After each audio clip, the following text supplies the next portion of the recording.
Want to recruit? He's right here, boys. Right in this corner. Right here, right here. Two of them. One down. Get out of here. It's all three? Wait, there's three of them. Yeah, we are in trios. I thought we killed one, though. That's when we killed a different team. Oh. One I got you, shot, Gigi. Oh. Wait, win it. Nice. I killed him. Nice. There's gonna be another team. Good work. Thank you. Thank you, boys. Thank you, Why boys. can I... That was weird. Another team. I'm bridge. Run.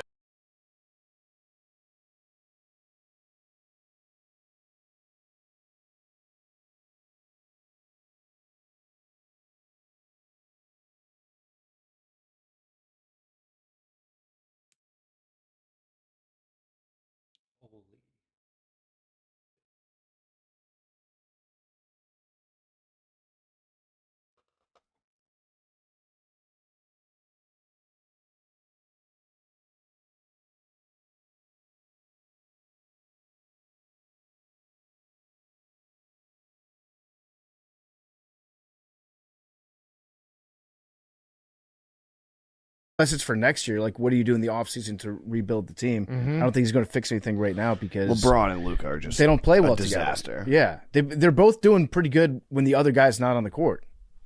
There's just one ball though. This is so funny that this is actually, the Lakers have stoked that ego too. Rob Pelinka, team president, basketball operations, general manager, commissioned a black T-shirt with a gold screen print depicting half of a lion's face and half of Aiton's face that he presented to the 27-year-old. Members of the training staff wrap Aiton's water bottle in athletic tape and write DA's crunk juice, drink this to unleash the beast. So they're just... I love it. They're at the point where they just have to do...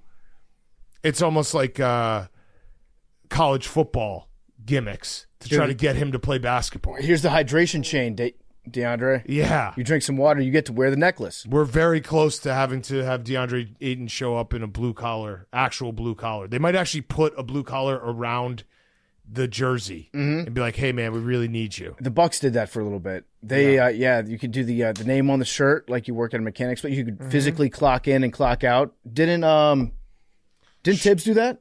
Tibbs did that. He had like an actual time. No, that was Jim Boylan. Okay. Jim Boylan had an actual time. Yeah, punch in, punch out. Like a fucking give out the lunch pail award. You can do this all, LA. You can handle this for the rest of the season. It's just not going to work for you. Oh man, I can't believe I just had to think about Jim. But growth plates, that was his big thing. Growth plates. There's another a golf story that maybe we want to discuss. Bryson and LA Golf. What happened? They broke up. Wait, LA Golf is? It was run by the same guy. It's like a equipment company. Yeah. Got it. It was run by the guy from Bryson. Louisiana. I thought it was a live team. No, you know how he has like all his custom like 3D printed shafts and all that weird shit. Yeah, so it's run by the same guy that does those bats, the custom bats from Louisiana. Mizuno. Okay. What are they called, Hank? The Mizunos. Yeah. So I know that guy. I like that guy. So Bryson This is a hilarious Bryson story. tried to take over the company. So he had like a partnership with this 2% ownership. 2% ownership, and then he said that he was going to walk away from the deal unless he got 51%. So Bryson's business consultant coached him to try to get 51% of the company. Okay. That he had a 2% deal with, and the other guy said "fuck you," and they just broke up. So now Bryson doesn't have any merch. Now his merch is going to be trash for a little bit until he can gear. His it's gear. equipment. So like his clubs, everything. Yeah, that's tough. So he just came in and just said, "I want the company." The article said that he hired. I think it was from the interview was from the perspective of the owner, the LA Golf owner. It was like, yeah, he hired this new agent or representative or whatever who was like super Hollywood and like a finance guy that just came in and was like, "We want 51%," and he was like, "No, yeah, yeah." So it's a consultant that Bryson got in, and he tried to get the 51%, and then the guy that runs the bat company said, I don't think he realized that he's dealing with a redneck. There's no path for that. They played chicken, and now we're going to have to part ways. I love that. Yep. Love that. Love it. I'm team redneck in this Yes, big time. By the way, Brady Kachuk confirmed did not say close to the northern border. Yeah, he did an interview. I just wanted to make sure I got that right. Okay. Yeah. Good. Someone else did. Who cares? Who cares? Stanley? Who cares? But yeah, this is great that Bryson. So he got in a battle with a redneck that he just couldn't win. Couldn't win. You can't win a battle with a redneck. Good for that guy. Rednecks will walk away, buddy. Stand up to him. What the fuck? Why would you? Come on, man. Bryson, don't be a dick. Oh wait, he is. Yeah, that's right. Don't start being coming a jerk, back. Bryson. Good. We kind of need him to be a bad boy again. Not a bad boy, just a bad guy. Yeah, we need him to be a dick. We need him to be the doofus again. It is fun when he's a dick. What's the big? Is there a golf tournament this weekend? Small one. Cogs. Brooks is in it. Okay. Big one. And Max. Max, yeah. We got to get it going. I bet on Max this weekend. Come on, Max. We believe in you. What is it? Cognizant, right? I think there's like 4 people that played in last week's tournament, in this tournament. Okay. Which means it's kind of like, because last week was a signature event. Let's get the boys in shape. Yeah. Let's get the boys going. Okay, let's get to our interviews. We got great interviews. Kevin Stefanski and then Adam Schefter. Before we do that, okay, let's get to our interviews. From our friends at Twisted Tea. We love Twisted Tea. And then Adam Schefter. Well, listen, I didn't. Before we do that, okay, I didn't love the Oregon Wisconsin game or any part of it, but I would have loved if I had some Twisted Teas. I should have had some Twisted Teas last night. Would have been less angry. Twisted Tea is the best. It's refreshing hard iced tea made with real brewed tea and 5% alcohol. Twisted Tea is a perfect drink to keep the good times going all day and all season long. Whether you're hanging out at a friend's house, catching a game at the stadium, or at the bar, or day drinking with friends, Twisted Tea is there to turn your day up a notch and make a good time a great time.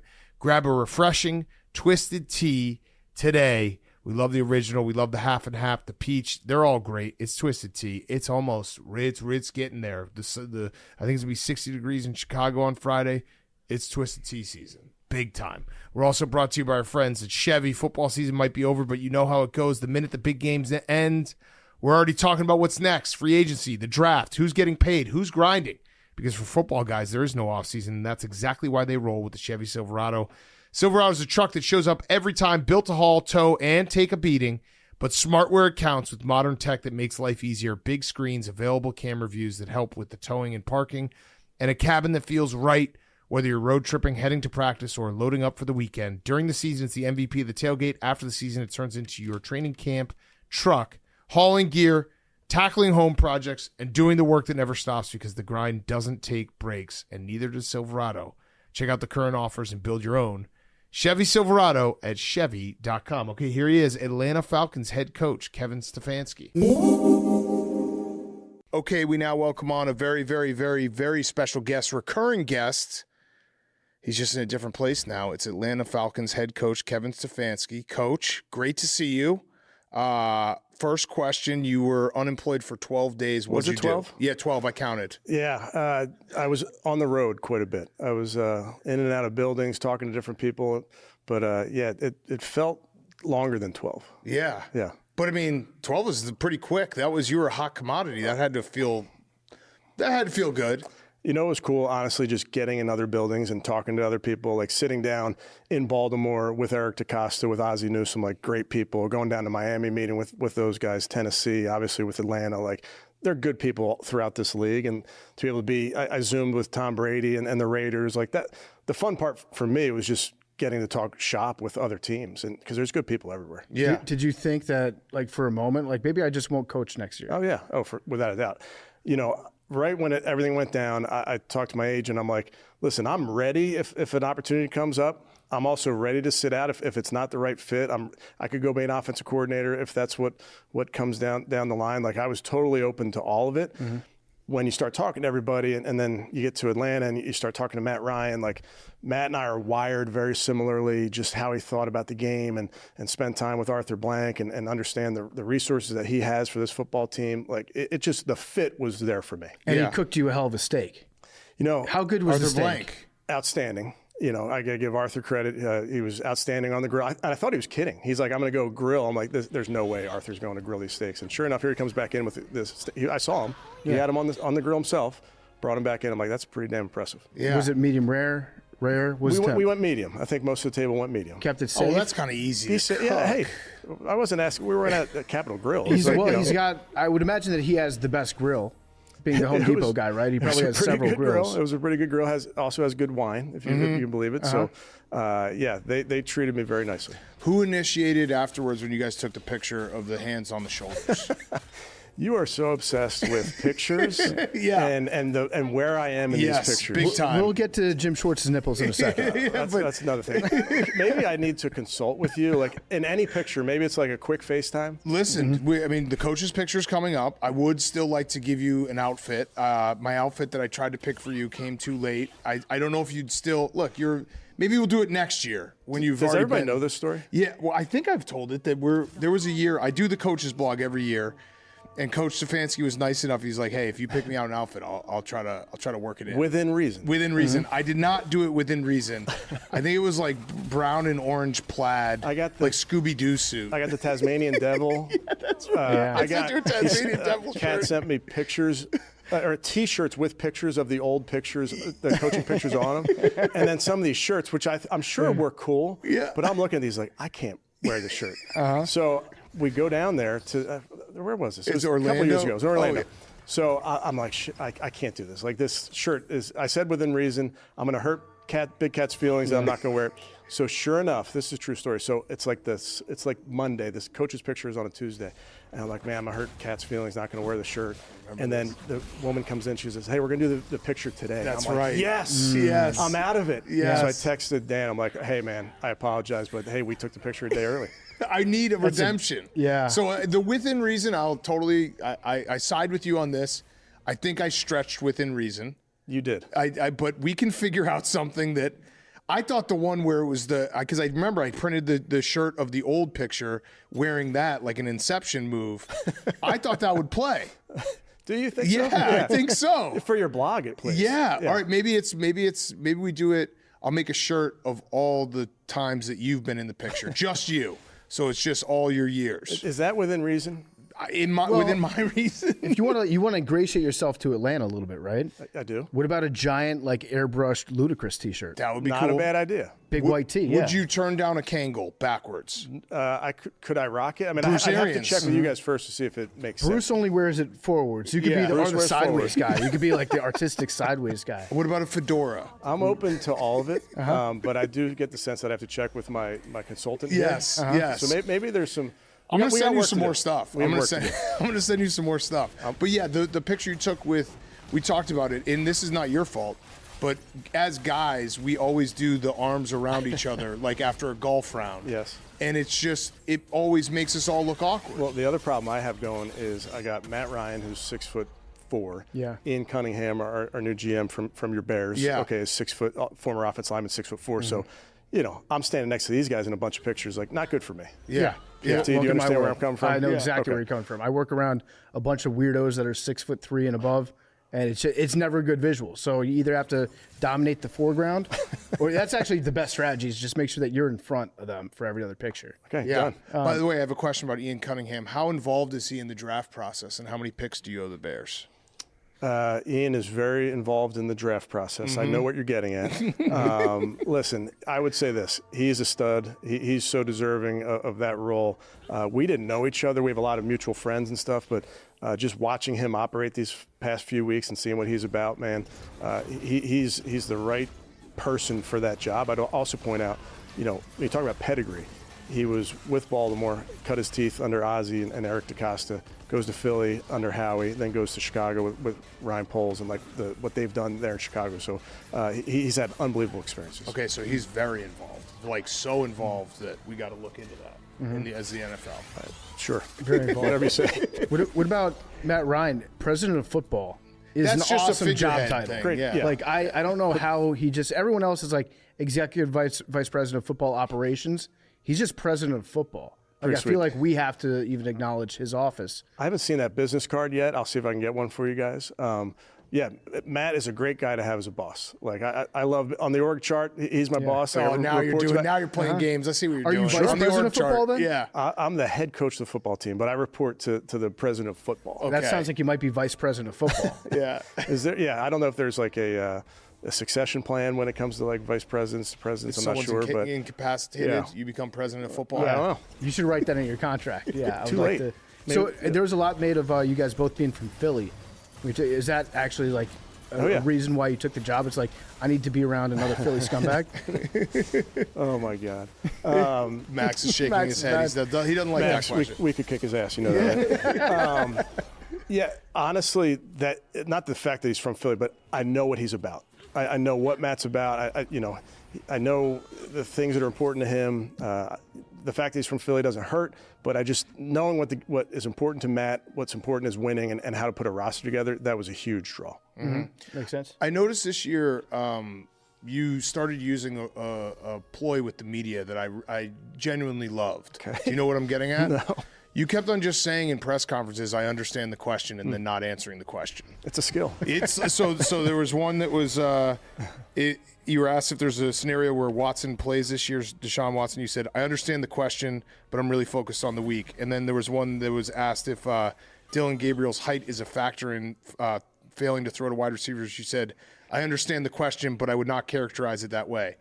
This That's is pretty good word salad right there. Yeah, this is you're getting good at Thank this. you. You know what you try to do, and the truth is, and we have our PR people here. You walk away from every press conference and you're like, what was the headline? Right. Because you just don't want headlines. You want to give as much as you can without also then inserting yourself into it. So when I say I understand the question, it's more so I respect that you're asking it.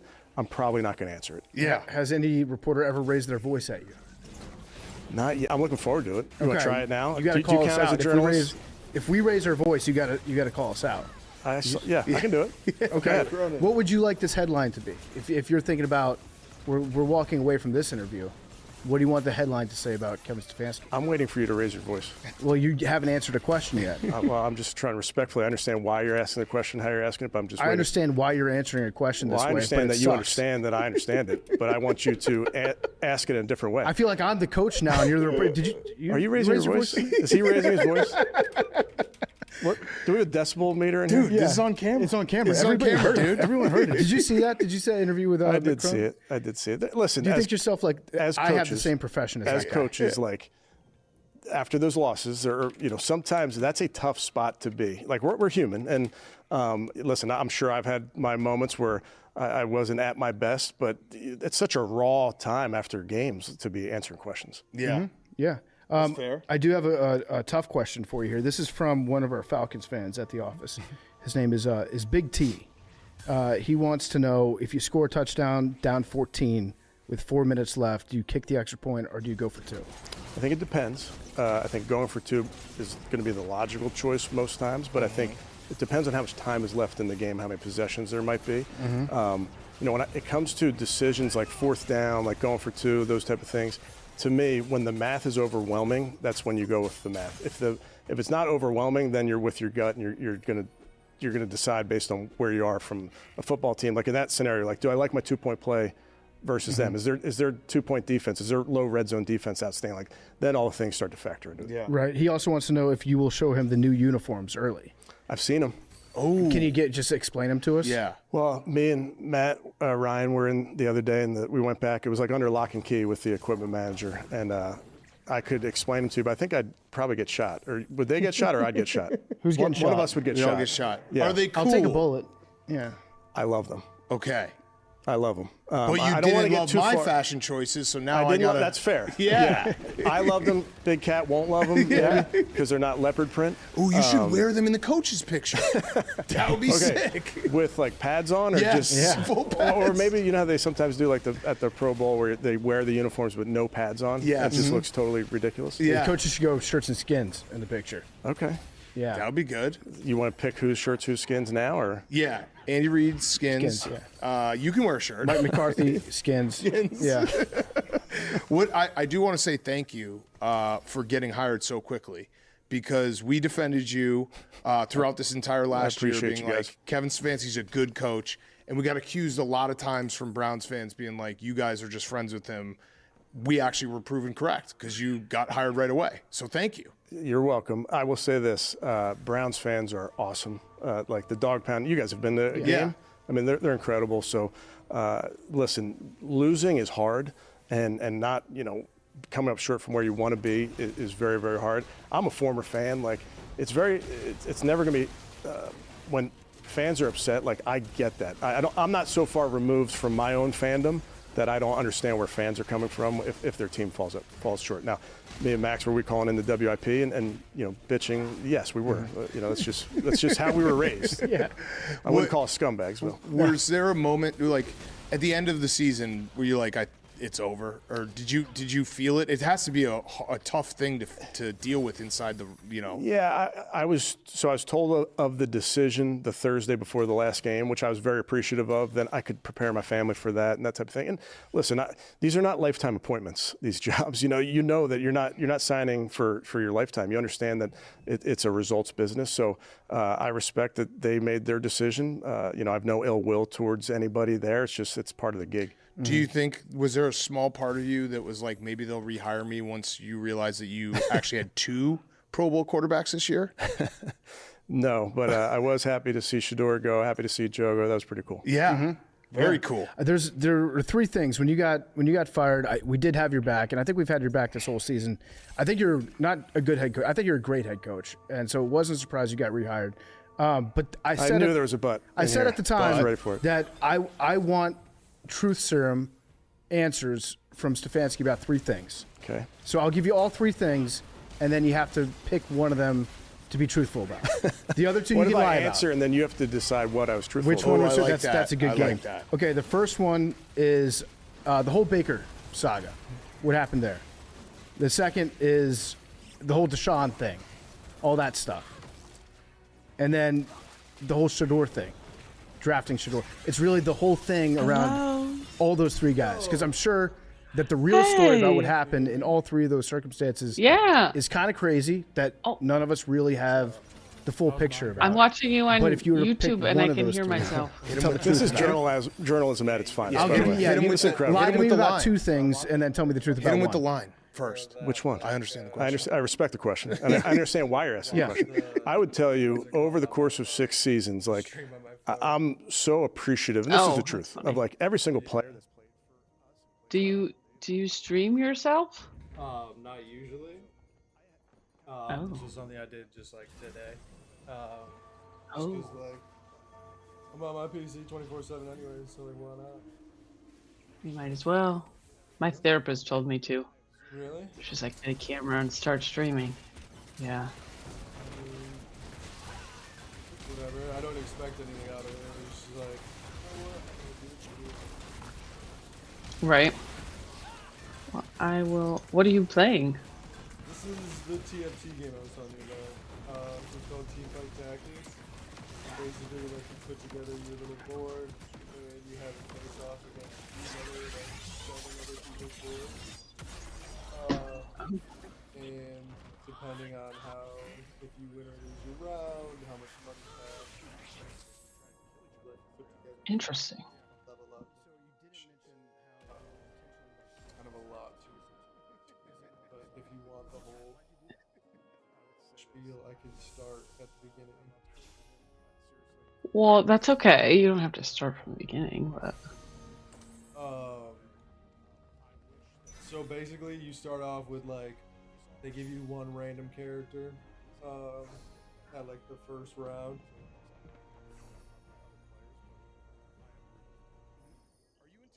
Hold on, somebody text. So basically, they give you one character. From there, you like gain experience and like you start out. So like, this is like the amount of gold I have accumulated right now. You start out with 0. well, hold on. I can't see anything. It just says game in progress. It just says game in progress. Hold on. Yeah, on my view. Hold on, I'll share my You're screen. with delayed. you. You're delayed. Oh, So yeah, because you can hear me on Discord, and then you can hear the, like, you can hear me. well, I muted you on YouTube, Okay, so. good. So like, I guess I'll like, it's just gonna be delayed how you see it. But when I'm pointing to this thing, like it's the gold right here. And then below it is like the lineup of characters that'll appear. It costs XP for like 4 gold. You can buy 4 XP to level up. You can buy XP. You gain 2 like passive XP every single, or like after every single round. But if you want to like level up quicker, you have to pay for it. And Hold on.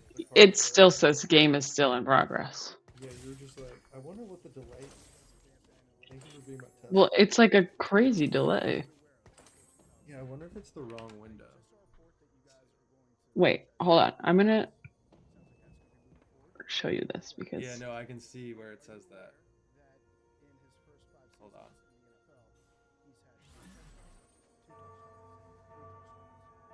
so. Yes, give me 1 second. I have to add a new window because it's fucking. I will unmake you.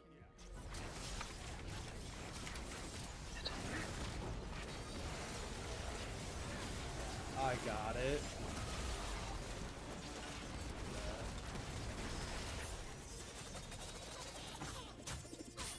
That is it, I believe.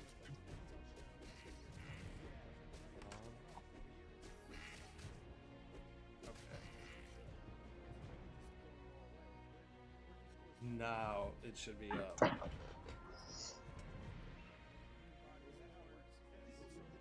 I can see you moving your mouse, but the screen is black. Okay, it should load up in a second. So Imani got her new place. She did. Is it nice? Yeah, I'll have to send you pictures of it. Well, I saw one picture on Instagram. It looks really nice. It's pretty nice. That's cool. Good for her. But yeah, I was over the other day, we were watching the UK traders. Oh, cute. It's like, did you watch the traders? I started watching it and then it wasn't as good as the last few seasons. You don't think so? No. Really? I was a little bored. Damn, I like this. Maybe because I don't know anyone in this cast, but That could be it. Okay, so wait, do you see the game? no, it's just a black screen. What the fuck? Figured out. It's so annoying. What the fuck? It like won't pick up the right window.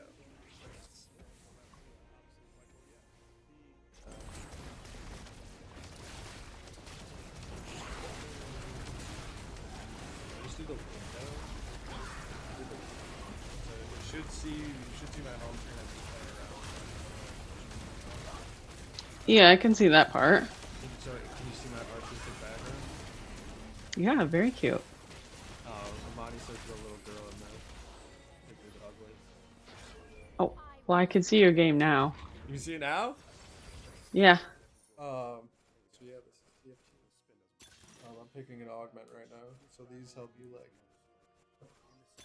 give your team like little advantages. Fear the voice king.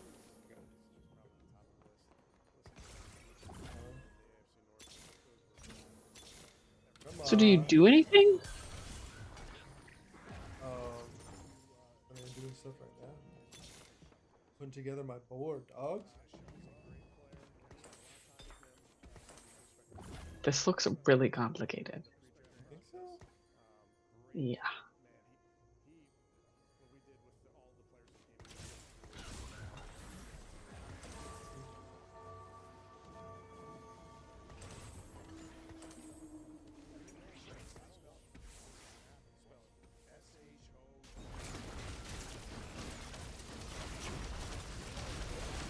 I'm fucked.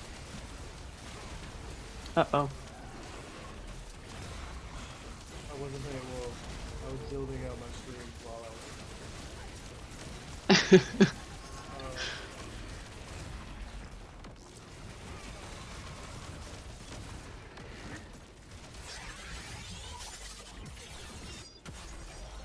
I saw Mom and Dad today.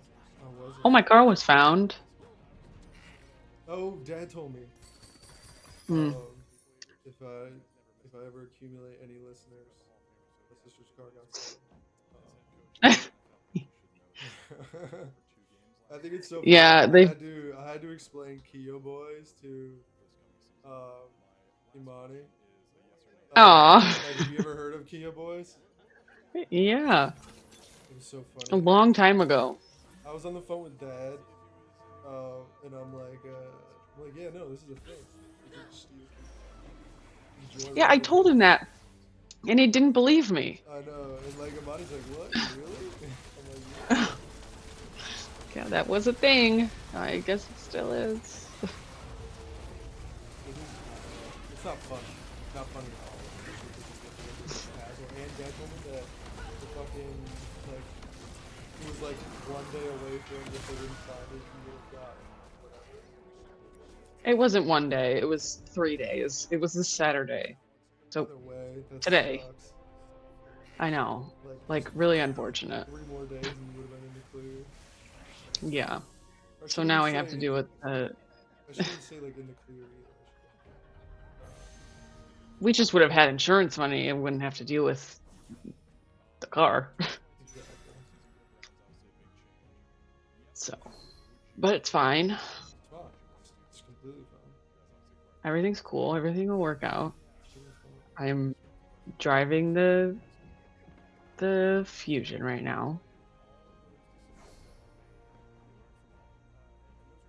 That thing is scary to drive in the snow, though, I will say.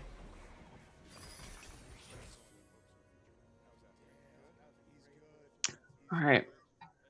My friends are playing Minecraft now, so I have to go. Later, dog. It was nice chatting. I'm usually Talk to you Do you know later. how to get in and out of Discord? Yes. Okay. Goodbye. Later, dog. You didn't leak.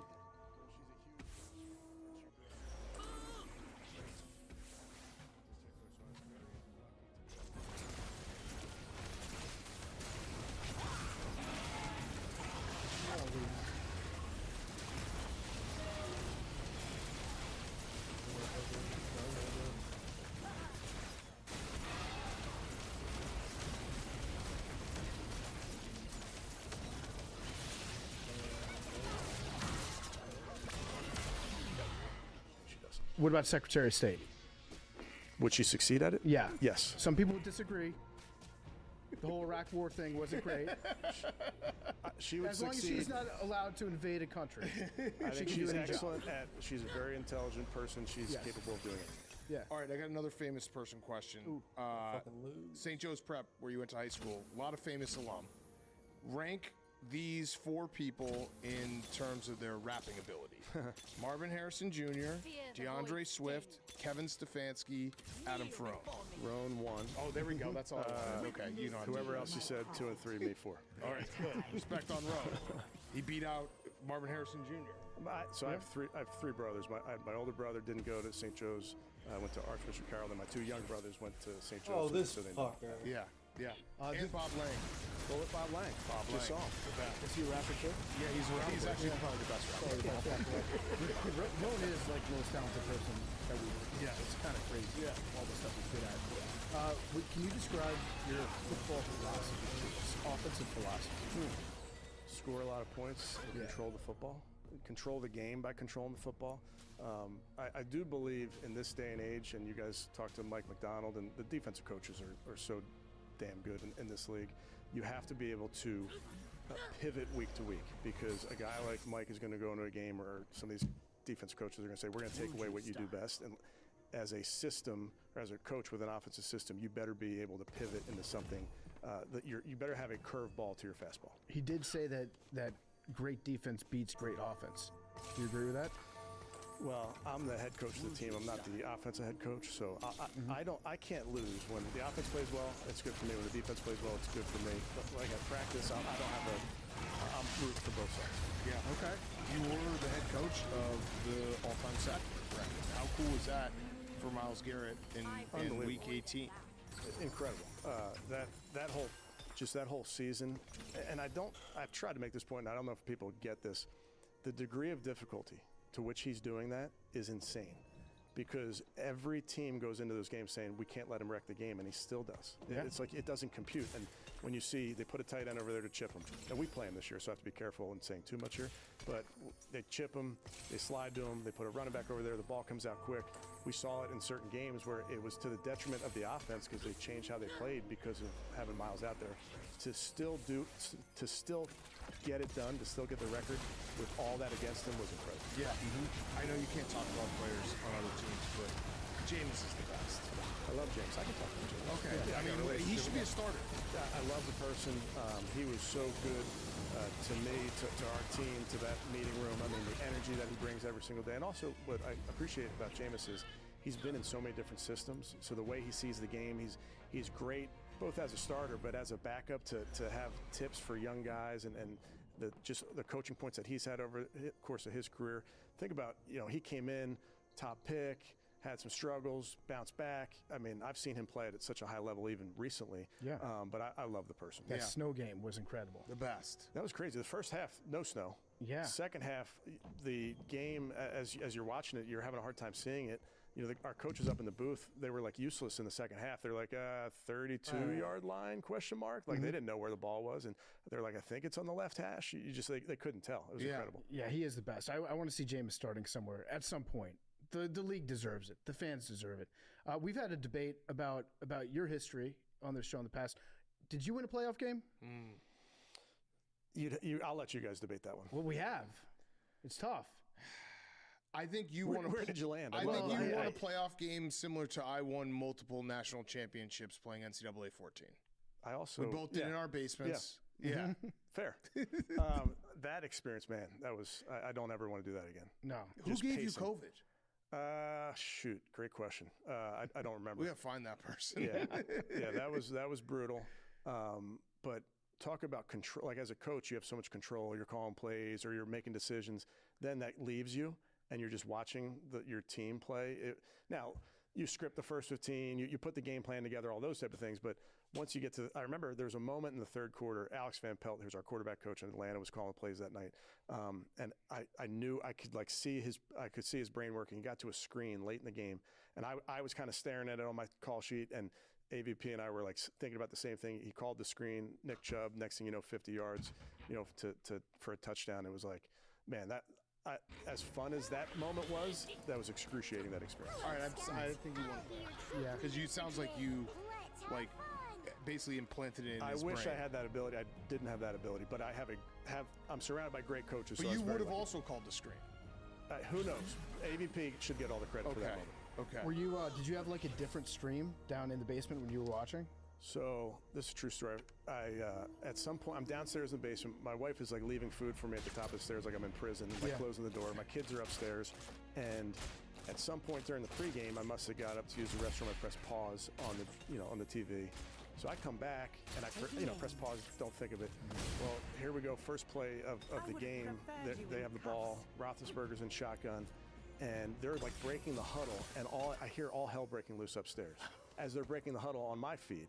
And I hear my son scream. I'm like, what the hell just happened? I'm like, did he throw an interception? Like, now I'm like, oh shit, I'm behind. I'm like, he must have thrown an interception. I see the ball go over his head, but I was tipped off by my kids upstairs. Oh, yeah. that's brutal. Spoiled on your own playoff We game. deal with that sometimes in the gambling cave. Yeah, we'll hear like rogue screams from the other side of the office. Why? Because it's the feeds There's not a matching couple. up? Yeah, there's a couple that aren't matched up, and we'll be like, what just happened? Yeah. So we banned that. in Yeah, our you got office. it. It's got to have respect. You have to totally be quiet. uniform. Yeah. Yes. across the board. Yeah. Yes. Did you reach out to Mike Tomlin after the season? I did. Were you like, hey, tough business, not a lifetime appointment, apparently? That's a good line. Yeah. So Mike T and I go way back. He was the defense coordinator of the Minnesota Vikings when I was at Minnesota as a young coach. So loved competing against Mike all those years. A good friend. So I'm rooting for him for whatever comes next. Yeah. I mean, it was kind of crazy what happened to that division. Fight for the dream of Yeah, Zach's the last man standing. Last man standing. Did you reach out to him? Were you like, hey man, you might be next? Just a heads up. Yeah. Like, don't get too comfortable. taking us Zach's off. great. Now that is the fun part. Like you try to kill each other on Sundays, but Harbs, great dude. Mike T, great dude. Zach, great guy. I mean, like you're friends outside of this building, but you're also outside of the moment. But it doesn't change the fact that you're trying to kill him for 3 hours. Yeah. Yeah. Have I pitched you the fake punt? Probably, but let's do it again. No, you know what? I don't respect that answer. He doesn't want to hear it. Yeah, he doesn't want to hear it. I don't want it. He doesn't want. Can I interest you in downfield laterals? Yes, you love the downfield. I know, yeah, I already Kelsey have was pitched built. You need him on your team just to get in the open field and just It constantly works. pitch it. It does works. work. I would actually say that. Did you play rugby? I did, yeah. The way the Falcons roster, all decade, no big deal. The way the Falcons roster is constructed right now, you might be the most ready team to fully embrace the downfield lateral movement. Okay. Like, just get the ball to Bijan more. Well, and if he has the ball, is he supposed to pitch it? Yeah, you hit Drake. You can hit Kyle. You can throw it back to Michael. Kirk Cousins would be great running the downfield lateral offense. But yeah, you guys have so many good playmakers. I feel like you really take advantage of that. Yeah, I don't know that we're going to go. I think we have some other things we're going to try and get good at. I don't know that the downfield lateral is going to be one of them. Yeah. All right, come on, fake punt. Well, you pretend that you're going to do a fake punt, and then you punt. They never see it coming. How about the one? Did you guys see the kid? It was high school where they threw it underhand on the punt. They threw it underhand, and the guy down. They went down and caught the ball, so it was a pass. Yeah. Oh yeah. Maybe that one. Okay. But seriously, field position's very important. If you fake the punt, everyone comes up, So and then you punt. when you're faking, are you faking the run part? Yeah, of it? your punter kind of runs or like gets They'll gets never ready know to throw, and then everyone comes up and then he punts. Okay.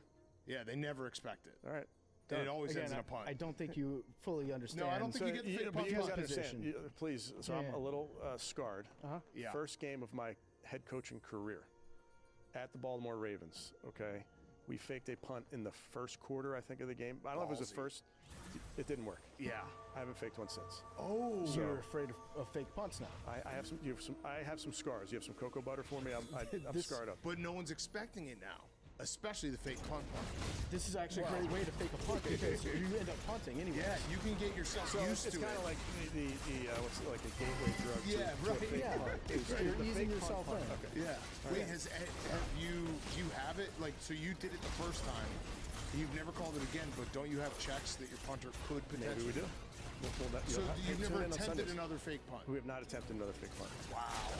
That's kind of crazy. First game as a head coach, it didn't work. That Why was, did you do it the first game? That was stupid. It was. It was stupid. That's a result. I'm going to take the league by storm. I respect yeah. how you feel about that, Dan, and I'll take that into account. Yeah, we have a guy that's trying out. Actually, he's a great college center. He played at Indiana, Mike Kadick. I just want you to take a look at his pass set. Yeah. Mike, can you Real Center. quick. Okay. What kind of line calls can you make for me? What's okay? Max, you're going What's to be your quarterback? what would you use on a 5-0? What was your tap the head? Well, that was for 6 man. 6 man. Yeah. I'm not gonna. Yeah. Poker. Poker. 5 man was just 5-0, 5-0. With signal the back. Just riveting stuff. For me, it is. For me, it is. It's my. Yeah. Let's see. 6031, 315 pounds, started 50 games at Indiana University. Make a call for me before you. Okay, so we in 6 man? Yeah, let's see. So what do you is there any We got texture? will free safety. Are they rotation? Yeah, opposite the call. Yeah. Okay, so the quarterback will at IU quarterback will make the flip call for Okay. Hando. All right, flip. So we got 48 to Mike. Hey, laser. Wait, 80! Oh, just pause. They're gonna run a TT for this too. How much time do you think we have? There's a play clock, guys. Wait, 80! Shut up! Switch. It's actually pretty good. I like the hands to be a little bit higher when you come up and just get the just more power from the ground up. I was always a grab. I was always a grab And guy. snatch him. Snatch guy. Yeah. One arm and then catch Can the we other. pull you in the run game?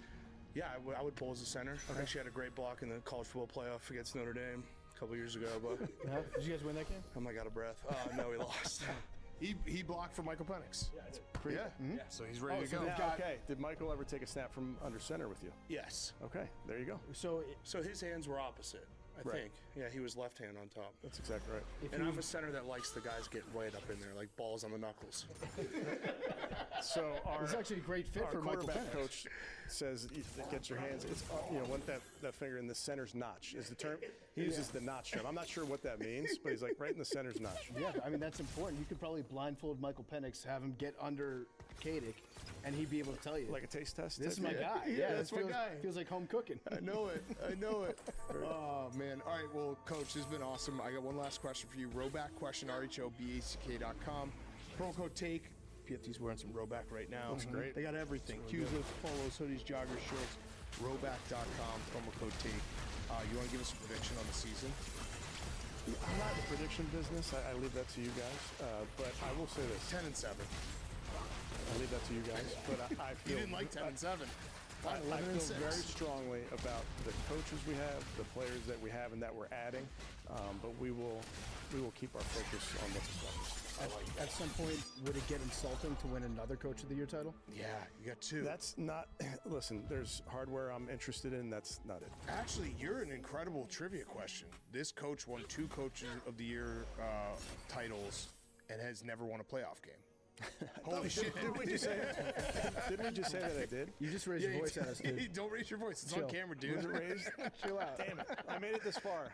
All right, I'm sending you some new shirts. We're gonna try to get it Within reason. within reason, and a Kangol, maybe a fedora. What about a chain wallet? I'm not opposed to it. I'm not opposed to it. Hey, everything comes back. What about rollerblades? Let's get weird. Let's go. Jinkos would be awesome in the picture. All right. Some big ass cargo shorts. Yeah. The more you say within reason, by the way, Reason the more leaves. unreasonable Yeah, it exactly. becomes. Yeah, yeah. All right, well, Coach, you're the best. Thank you so much. Appreciate you guys. Kevin Stefanski was brought to you by BetterHelp. Sometimes it can feel like everyone else has it all together in their love lives. Whether married, dating, or single, the truth is, most of us are still figuring it out and finding our way. No matter where you are in your romantic journey, therapy can help you find your way to help you determine what you want, what feels heavy, how you can take some pressure off yourself. BetterHelp does the initial matching work for you so you can focus on all your therapy goals. A short questionnaire helps identify your needs, your preferences, and our 12-plus years of experience and industry-leading match fulfillment rate means we typically get it right the first time. If you aren't happy with your match, switch to a different therapist at any time from any of our tailored recommendations. Sign up and get 10% off. BetterHelp.com/PMT. That's BetterHelp.com/PMT. Kevin Stefanski was also brought to you by Microsoft Copilot. We got to tell you something that helps people focus on what's most important. That's Microsoft 365 Copilot. The world moves fast, your workday moves even faster. Pitching products, drafting reports, analyzing data, Microsoft 365 Copilot is your AI assistant for work. It's built into Word, built right into Excel, built into PowerPoint, and other of Microsoft 365 apps that you use, helping you quickly write, analyze, create, and summarize so you can cut through clutter and clear a path to all your best work. Learn more at Microsoft.com/M365Copilot. Microsoft.com/M365Copilot. And now, here is Adam Schefter. Okay, as is tradition, we welcome on a very, very, very, very, very special guest, recurring guest. I think this is like our 7th year in a row doing it at the Combine. But we have broken the tradition. We have. I have. Yeah. Usually, We lead. I bat leadoff. Yes. Now I'm in the 9 hole. Yes. Adam Schefter's here. He was having a hell of a time with the flights, but he's here. He came straight from the airport to our interview. That's how much we love him. He loves us. Also, thank you for the wonderful Christmas gift. Yeah. Great fleece this year. Holiday game. Incredible. Did you like the fleece or not? I like the fleece. I wore the fleece. You're a massive cashmere guy. Well, you know what?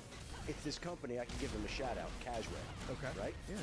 So what happened was, one year I went to the ESPYs, and it was probably the only time I've been invited to the ESPYs. And they bring me to this gifting suite, and they gave me this robe, and I brought it home to my wife, and she loved it. And all of a sudden, every time we're ordering gifts from people, I'm going to call Cashware. Yeah. So she calls them. So blankets, we got blankets. Yeah. So she's like, why don't you do the 3/4 zip or the quarter zip or whatever the hell it is? So that's what we did, and great company out in Arizona. Mary Glecker, the owner, awesome job. All right. Shout out Shout out Mary. to Mary. Yeah, It All the was great. softest stuff that I have in my house is courtesy of Adam Schefter. Yeah. The Courtesy of blankets, Cashware, not yeah, me. of Cashware. Yeah. Okay, so we're at the Combine. Let's start from the top. Let's start with what's the biggest story in your mind that you're going to be digging after or talking about? Digging is a bad word for me this week, okay? Yeah, that's Digging true. is You're a in- bad you're- word. you're- Like, you're I in just snow.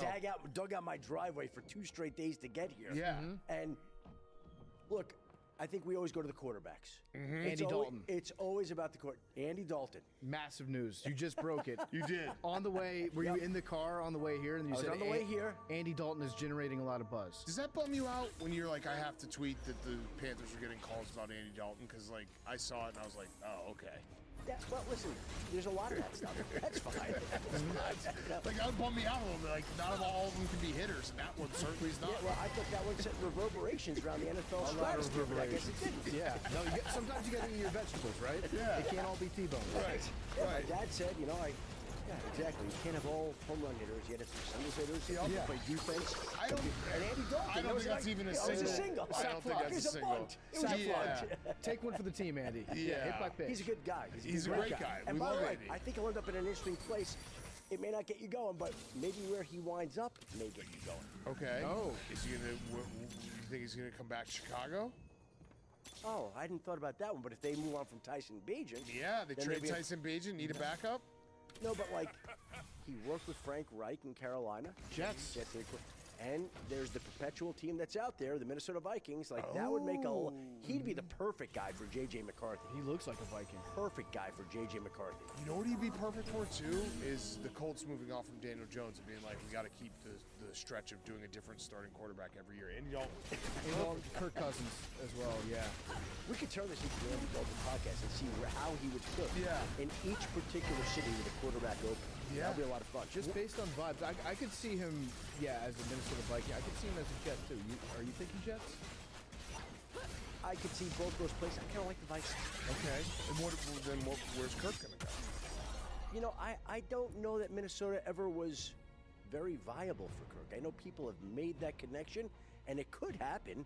That'll be an option. But I didn't get the sense that that was like top of the list like a lot of people would think it would be. You hear he's being released on the first day of the league year, has a house in Minnesota, fits in well with the organization. That was my thought initially at the Super Bowl when I was talking to some people. And I thought Kirk Cousins, Minnesota. But I didn't get the sense it's going to wind up as Kirk Cousins, Minnesota, and we'll see how the So offseason plays what out. are the other options for Kirk Cousins? If you had to guess, just throw out some names. Well, I mean, there's always a Kyle Shanahan, but Mac Jones is there. I don't think they're going to trade Mac Jones. Okay, yeah, that's what I'm saying. They just have not. They like him too much. And Brock Purdy runs around. He's an active guy.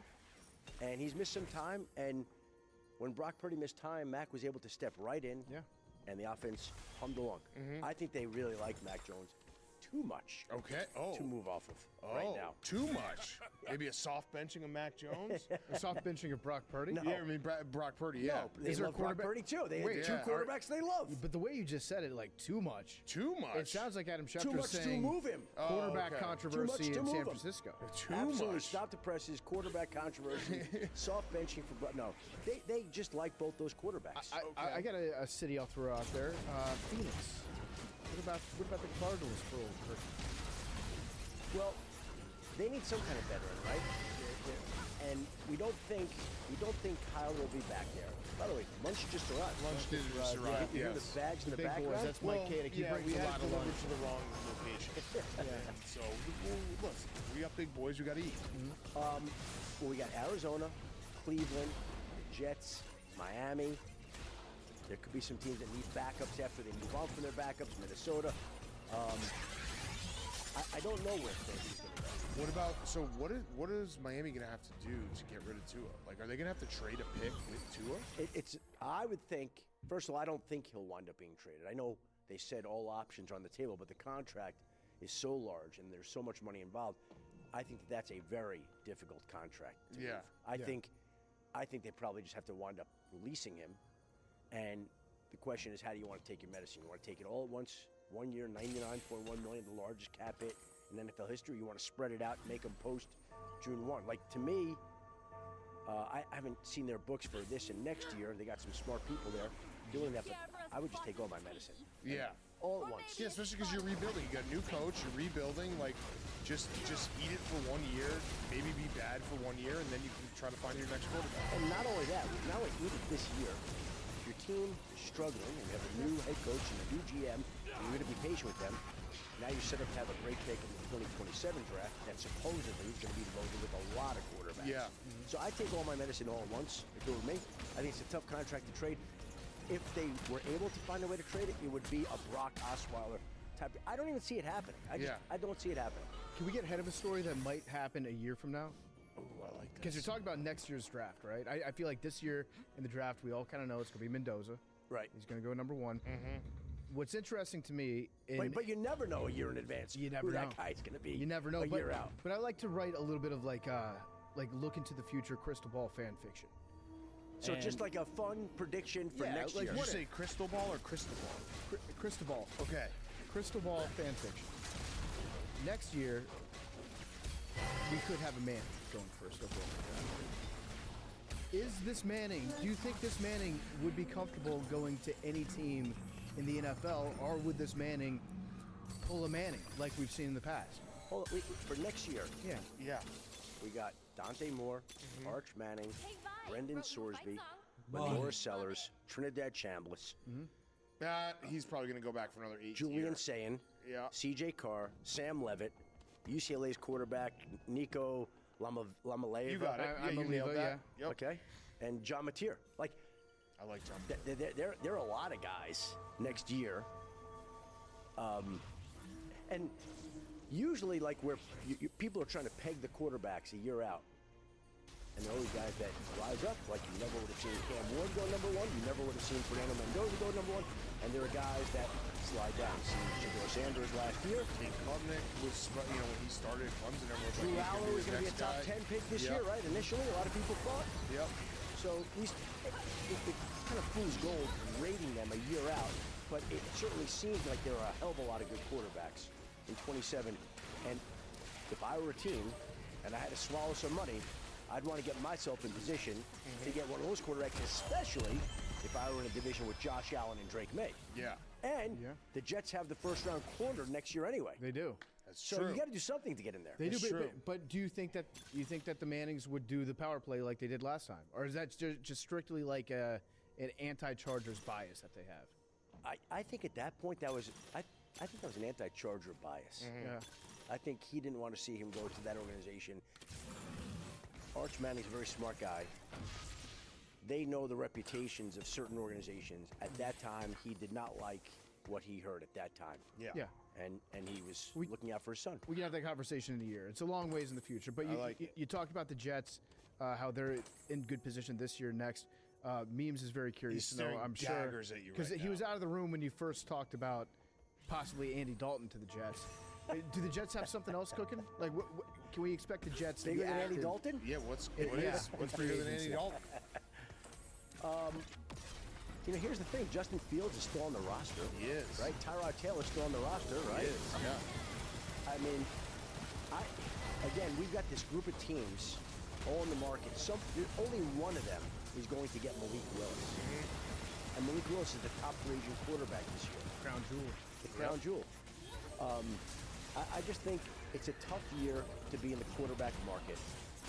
And it's hard to predict how that's going to shake out when there aren't a whole lot of options out there. Tyson The Bagent's an option. demand greatly exceeds the supply, as usual. I want to do a favor for you. Okay, you ready for this? Yeah. Because we love you so much. Yeah, good. I'm going to give you some breaking news. Do you want some breaking news? Always love breaking news. Okay, here's some breaking news. And this is factual. We can be backed up by multiple people in this room.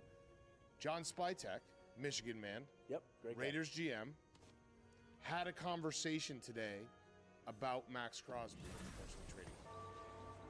That's big news. Is that breaking news? Can I add on to that? per PMT?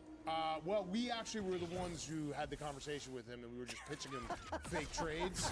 So that is the conversation. Well, he that's said, big. I was willing to trade him Tyson Bagent in a first rounder for Max Crosby. He laughed at me.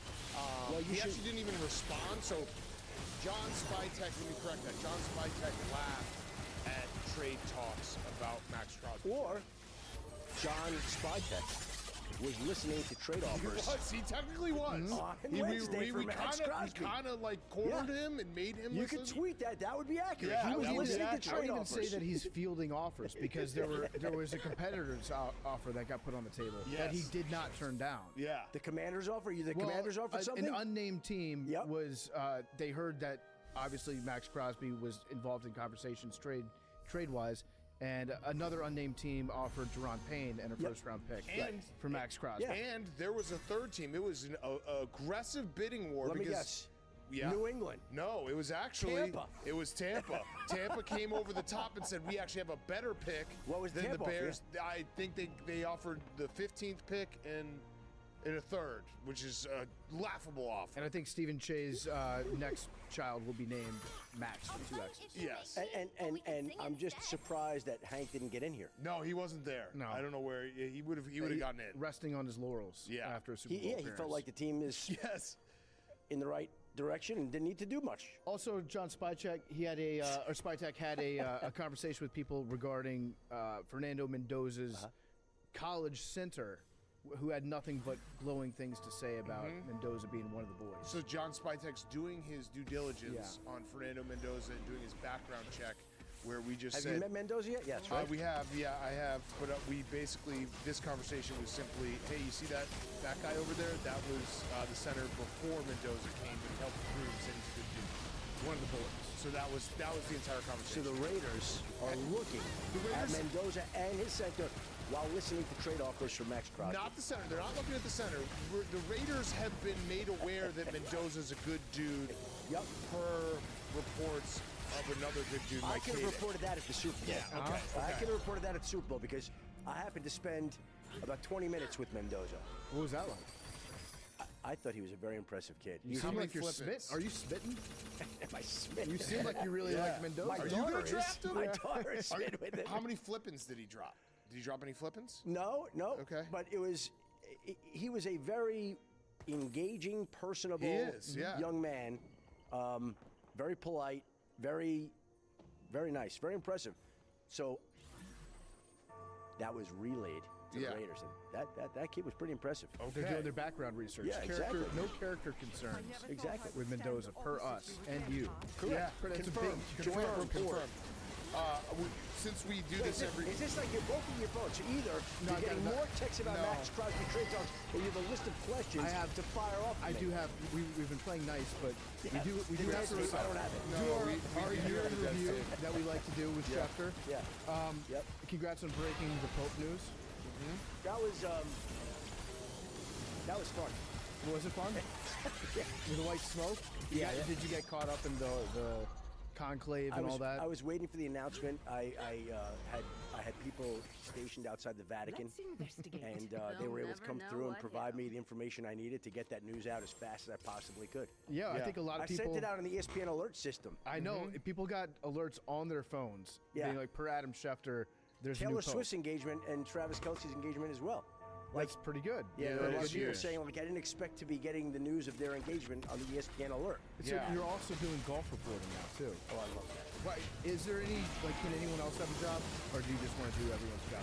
Well, if Mike Tirico's going to do everything, and do the Super Bowl and fly the Olympics, and we've got all kinds of people who are doing all kinds of things. NBA Johnny Fanta. Yeah. He's Johnny doing Fanta's college and NBA, Johnny Fanta, actually, I emceed a charity event for this company the last few years, and this year was the first year in a few years that I didn't get to MC at BTIG in New York City. And I'm like, you don't need me? They're like, no, you can come, but John Fanta's emceeing it. Well, that was probably because John Fanta was like, I can deliver you Kevin Willard at this event. So that was. Went to his wedding. That's how it goes. Have you been to any coaches' weddings? Good question. Yeah, that's a yes. Yeah, it's a yes. This is a yes. It's 100% a yes. Currently, this is a yes. You're going to get us on technicality, not say current coaches or not head coaches. But you have. I've been to weddings of people related to coaches. That's what I was thinking. Oh, okay. Yeah. Weddings of people who are related to coaches. Right, like children of head coaches. Oh, God. I've been to their weddings. Steve Belichick. Do you think you'll be invited to Bill and Jordan's wedding? I hadn't thought about that. Are they secret married? I'm unaware of that. Okay. Is that a Maybe secret that dig you on would keep? those. Would you sit on that if you had that information? That would be pretty big information, right? That would rival the Pope. Yeah. Choice. Oh, big time. Yeah. Bigger than the Pope. It would be like Jordan Travis. is our Pope. Yeah. It'd be like Travis and Taylor getting engaged. Yeah. Same kind of thing. All right, so we're doing the year in review. Oh, yeah. Usual year. Okay. What's next? You were kind of right about Sharon Moore, but also very wrong. Yeah. Because I do think there were people out to get him at Michigan when you had that report, but they kind of were right to out to get him because he was fucking an assistant and going crazy. Well, that was obviously a very serious situation with serious allegations. Oh, you're serious. and a lot of emotions involved. I'm just being honest. Yeah, with you. no, this is smart. Am I wrong? No, make it serious. You're right, but you were right and wrong. That's fine. There were people out to get him, but they should have been. They should have been out to get him harder. Well, I understand that point of view. Yeah. Okay. All right. Thank you. All right. And we'll close the book on Sharon Moore. Yeah, there's a very end of a very serious conversation. Yes, sir. About Sharon Yeah. Moore. Yeah. But as a Michigan man, do you feel like this is a bad time to be a Michigan man?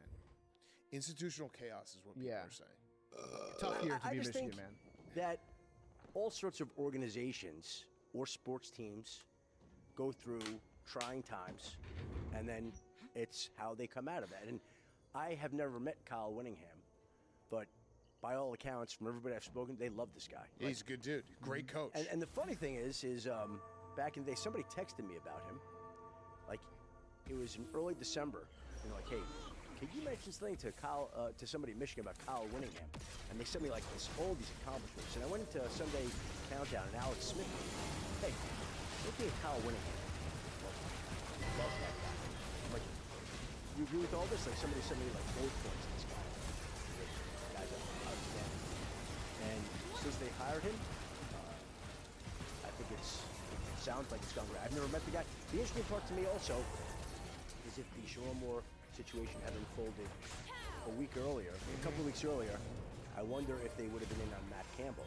And if it unfolded 2 weeks later, I wonder if they would have been on Kalen DeBoer because they lost the day before the transfer portal opened on January 2nd. Yeah. So it's set up perfectly for Kyle Winningham, and the people in Ann Arbor are really excited about it. Yeah, I mean, you guys upgraded a coach just on the basis that I don't think Kyle Whittingham will be DMing chicks during halftime of the Ohio State Kyle game. Winningham, to use your phrase, is a serious dude. He's a serious dude. man. You need a serious. You know what? He might be more Michigan man than you. That wouldn't surprise me. That's probably he's a serious. facts. He's certainly more serious than I am. Yes. This is a game called "Would You Like to Correct This Tweet, Adam Schefter?" We play this. We play this game with But everybody. before you even say it, let me just say this: can we count up in a given year how many tweets there are? Like the ratio of Too tweets many. that you don't have to correct. yeah. Go ahead. What did I have to correct? Well, here's a tweet. 49ers running back Christian McCaffrey is believed to be the first player in NFL history to be a finalist for MVP, Offensive Player of the Year, and Comeback Player of the Year, all in the same season. Yeah. I forgot about Joe Burrow the year before. Forgot about Joe Burrow. It just happened. We just had Joe you Burrow. forgot about Joe Was there Burrow. anybody else, or was it just Joe Burrow? I think there might have been somebody else, but you know what? I called around a couple of people, like, is there anybody else? They're like, the NFL did not keep that stat. They haven't kept that. So if you say believed to be, then it's believed to be. Believed to be by you. Believed to be, but it turned out that it was unbelievable. It's not. Yeah. It was very temporarily believed. Yeah, exactly. I was corrected. Somebody else. I stand corrected. The fact that it was the guy that it happened to the year before. That was. I stand corrected. Yeah. Well, yeah, I stand corrected. I'll eat it. Okay. My fault. We're going to play another game. It's called Who Won the Beef? Who won the beef? You versus Rapport. What beef was there? Well, there was the Harbaugh lost the locker room beef. Oh, I feel very confident what I reported. You I'm not said gonna he say I did won the not beef. lose the locker room. No, And there were also Ravens players potentially maybe crying when he left. that's correct. I would say that you won that beef. I don't look at it as a beef. I look at me reporting what I'm going to report. Is there a chance Ian Rapport is going to be joining you at ESPN soon? I do whatever my employer tells me. Like That I wasn't the question. I have no one knows. No one has any idea how any of this is going to work. Like, nobody said to me anything. I'm going to keep doing my job as long as they allow me to keep doing my job. I've been there for almost 17 years? 17 years, wow. And I've loved my time there, and I've always, not to be serious, Yeah, no, but I've it's always, serious. I always do what they tell me to do. And I've worked with the people they tell me to work with. Yeah. So You should haze him. we haven't hazed too many people. Yeah. But he's someone you should haze. You should Put him in start. a basement, you know, like the kids in Iowa. Yeah. You should start hazing. Yeah, let's haze Rapport. Yeah, you're combining two giant forces, ESPN, NFL media. Is there? I don't think that there's going to be anything different about like your Don Van Nattas of the world because they're going to report what they're going to report. I don't think that the NFL is going to tell them, hey, stop doing X, Y, Z. But there are people that are concerned that ESPN is going to have to be less critical of the league if NFL media is joined in with that. I worked at NFL Network, and the only time I ever remember You ready? being told I couldn't say something is when I was saying something about like a hoodie that Bill Belichick was wearing, and they were like sponsoring the show or something like that. But no one ever said anything about anything. So, and that was when I was at NFL Network. And certainly at ESPN, I've never heard that from a single person in my 17 years. They might get, I remember people getting mad about somebody referring to the Microsoft Surface tablets as being knockoff iPads. They're like, hey, Microsoft just paid like $600 million. Can we try to not call them iPads if we could try? But I think that, for example, like there's room to be critical of the league for sure, right? Like you've been critical of the league. We've been critical of Roger Goodell in the past. Are you going to be allowed to be like, hey, Roger Goodell's a buffoon for trying to send a Super Bowl overseas? Are you going to be allowed to say that kind of stuff? Again, I feel like I've never been instructed what to say or silenced or influenced, and I don't anticipate that. Do you think there are too many international? Well, now that they're going to be on ESPN, I guess. No. Okay, But so he's been silent right now. silent. Is there going to be a Super Bowl in another country? It sounds like it's going to go that way. Fuck that. By the way, you don't think eventually that might be a cool thing? No, it sucks. It's our game. That's the worst. No, it's not cool. It's ours. Like next year we have the Super Bowl. right. ESPN, USC, ABC. yeah, ESPN. And it's on February 14th, which is the latest Yeah. that a Super Bowl has ever been played. Mm-hmm. And just the Ready? idea of that it's so late in the year. Like, that just starts bleeding. Like, are we going to the Combine the next week after Yeah, that? I think so. Like, Yeah. are we going from L.A. Right to Indianapolis for the Combine? Is that how it's going to work? Yeah. Because it's February 25th right now. Mm-hmm. I mean, it's going to be... Whew. So you didn't answer the question. We're What's the going to question? We're going to do a European Super Bowl, and you're going to be okay with that. Well, they've brought up the idea that a European International Super Bowl one day could be possible. I have no idea how soon it will be. I mean, it doesn't sound like it's anywhere near. I don't want it. I don't want it. It doesn't sound cool at all. It sounds like the worst thing By the way, that you could ever say. What is cool is the Super Bowl on the Sunday night before President's Day. Yes. As late as I don't like the late start to the Super Bowl. I like an early Super Bowl like the draft this year. Yeah. April 23rd, 4th. Sign me up for that. That's You're like, awesome. let's get that wrapped Yeah. up as soon Agreed. as we can, and let's get to May 1 with a relatively clear calendar other than OTAs. That's awesome. Are you going to be tipping picks this year? Absolutely. Okay, love that. Love that. Stand with the 10 toes down. Yep. Yes. All right, so can we say, like, the Raiders aren't on the clock, right? We know they're going to take Mendoza. I mean, unless some team makes an offer that they can't refuse, which I don't think anybody is anticipating or imagining, you never say anything is absolute. But yeah, we think we could report, we probably could put on the bottom line, Fernando Mendoza expected to be the number one overall. So who is on the clock? When does this draft start? I love when people are like, the Well, draft actually starts. Here's the 5. interesting thing about it is that, again, so much of this is always driven by quarterbacks. Like last year, we weren't expecting the trade with the Browns and the Jaguars, with the Jaguars going at 2 and 6. So the draft starts at 2 with the Jets. Now, again, I can see the Jets and the Titans both taking pass rushers at 2 and 4. See how that shakes out. 3 is the Cardinals, I believe. There's an offensive tackle there, Worthy. Great. See, just very early, but when does the draft start at 2? After Right. Mendoza goes. Right. This episode of Part of My Take is brought to you by McDonald's Hot Honey Sauce. Hot Honey Sauce is at McDonald's for a limited time. Your favorite orders just got better with Hot Honey Sauce. You can try the Hot Honey Snack Wrap. It'll beat what you thought was your favorite. I love the Hot Honey on anything. Dip the McNuggets right in there. Put on the sausage, egg, and cheese biscuit. Put on the Egg McMuffin. It all works with the Hot Honey Sauce. Now at McDonald's for a limited time, and limited time only. You don't want to miss it. Try the Hot Honey Sauce at McDonald's. And now back to more Adam Schefter. Off-season news. Yeah. The Seahawks are for sale. Yeah. That's kind of crazy, right? Like, you win a Super Bowl. Somebody told me $10 billion. That's wild. Is that? I had an Who told you owner- that, Roger an Goodell? owner- An owner Like, come told me on. that. And- Yeah, yeah. An owner told you, yeah. An owner. Of course. who directly benefits from it. No shit. Yeah, I heard. I actually heard $20 billion. It's kind of crazy. I actually heard $1. So report that next time you know, talk to here's an the owner. deal. There's a guy from Green Bay If that it's has $1, stock in the back. He's exactly. like, I heard We $10 should- billion out of We him. should, everyone in this room should go. And then we can come up with the trade offer to go get Max Crosby. Yeah. Okay. Yeah. All right. Wait. So who's gonna buy the Seahawks? I have no idea. Like, who has that $10 billion? Don't you have to put, what is it? Jeff Bezos? Yeah. But, like, there's not a lot of guys out there who have $3-4 billion in liquid that they can just hand away. Right?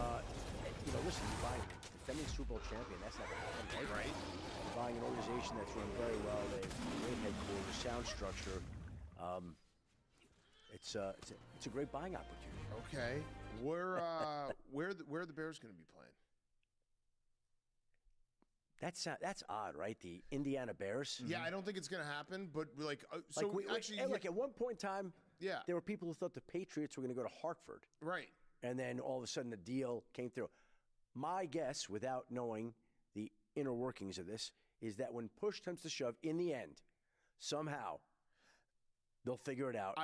I agree. Arlington Heights will be. I'm not actually like even thinking they're going to play in Indiana. But a follow-up question is, how much of this is pressure from the NFL being like, "Hey, we want you to get a new stadium so that the $10 billion price tag becomes real"? I don't know how much the NFL is ever involved in that, but the other owners being like, "Hey, we all want to maximize the franchise value." Just go and look. The stadiums have been one of the biggest benefits to these teams through time. Like, I remember being out in Denver, and they had this petition, this drive for a new stadium that turned out to be, what is it, Empower Field? I don't even know what it's called. Empower Field at Mile High. So they'd lose old Mile High, now they get the Empower Field, and now the owners are building another one. With their money. Right. Yeah. With their money. Now, you don't see that happening where it's 100% fully financed by the owners, because somehow these cities have been able to extract public tax dollars. Yep. And that seems, that's where these owners have made out big time. Right. Because the value of the franchises have gone crazy, and they're getting stadium benefits, tax benefits. There's big benefits to owning a football team. Do you think that the value of the Seahawks increased notably because they won the Super Bowl? It didn't decrease. Right.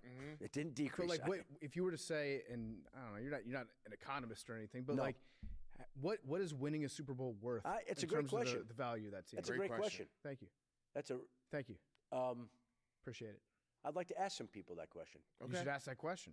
I would like to know the answer, because if it's significant, then you're going to have idiots like me being like, was this all rigged for the Seahawks to win the Super Bowl, so the value goes up like $3 billion and every other owner makes an additional $1 billion in equity for their team? Hold on, let me text somebody right now, okay? Love that. Let's get to the By bottom the way, of this. congratulations for winning a sports Emmy. I had that on there. See, it's not all bad. It's not all bad. Oh, before we get to that. No, we're done with that. I moved on from that. I moved on from the sports Emmy. That segment's over. Congratulations. Yep, I threw it in there. How much would you say the value of the Seahawks went up with their Super Bowl victory?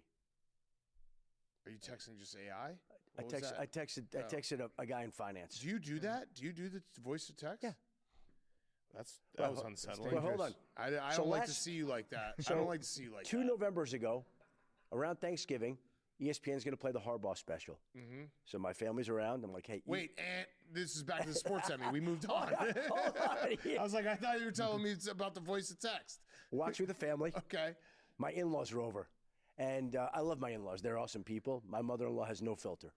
And so we watch the special. It gets done. And my wife and my kids are, it was really nice, really liked that, really good.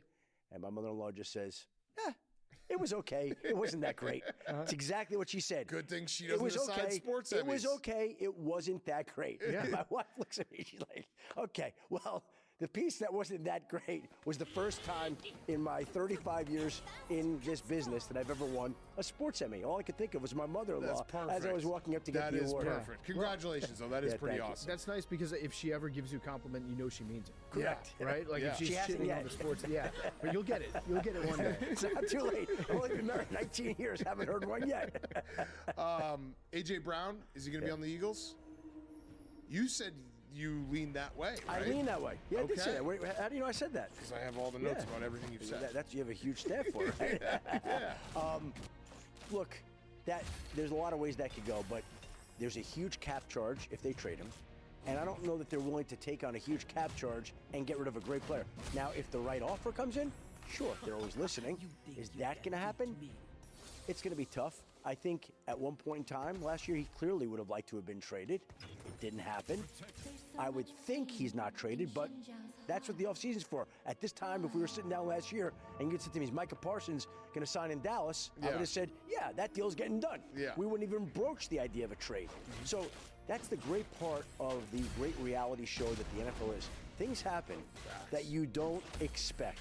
And there are twists and turns and drama that allow us all to have jobs and talk about this sport on a regular basis. Okay, coaching carousel. Oh, you got a text back? Yeah. What does it say? Okay, so here's the answer. Probably 5 to 15%. Already a usable franchise to own, in my opinion.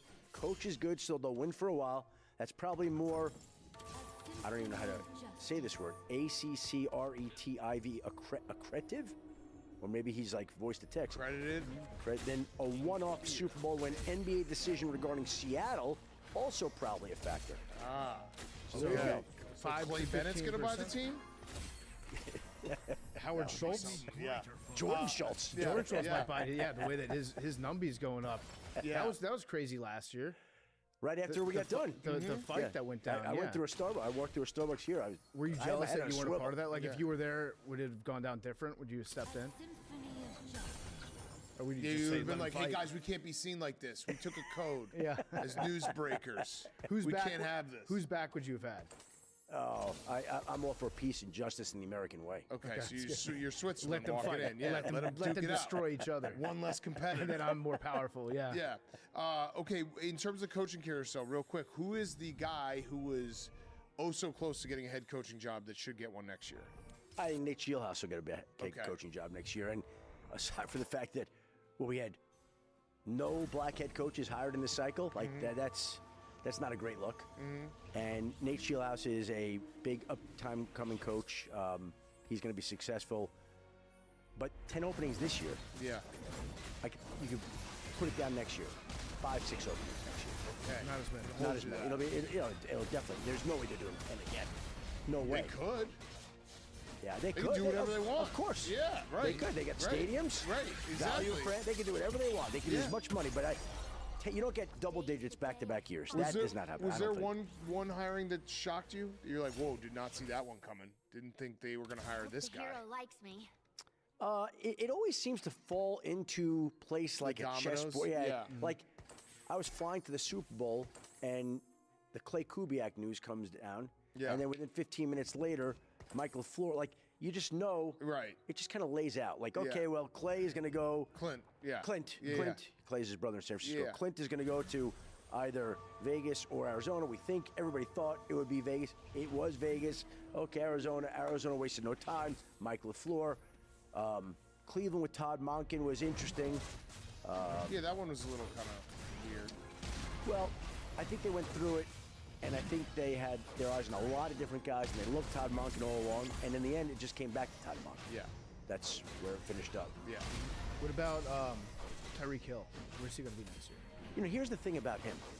As great as he was in 2020, I don't think he's close to being ready this year.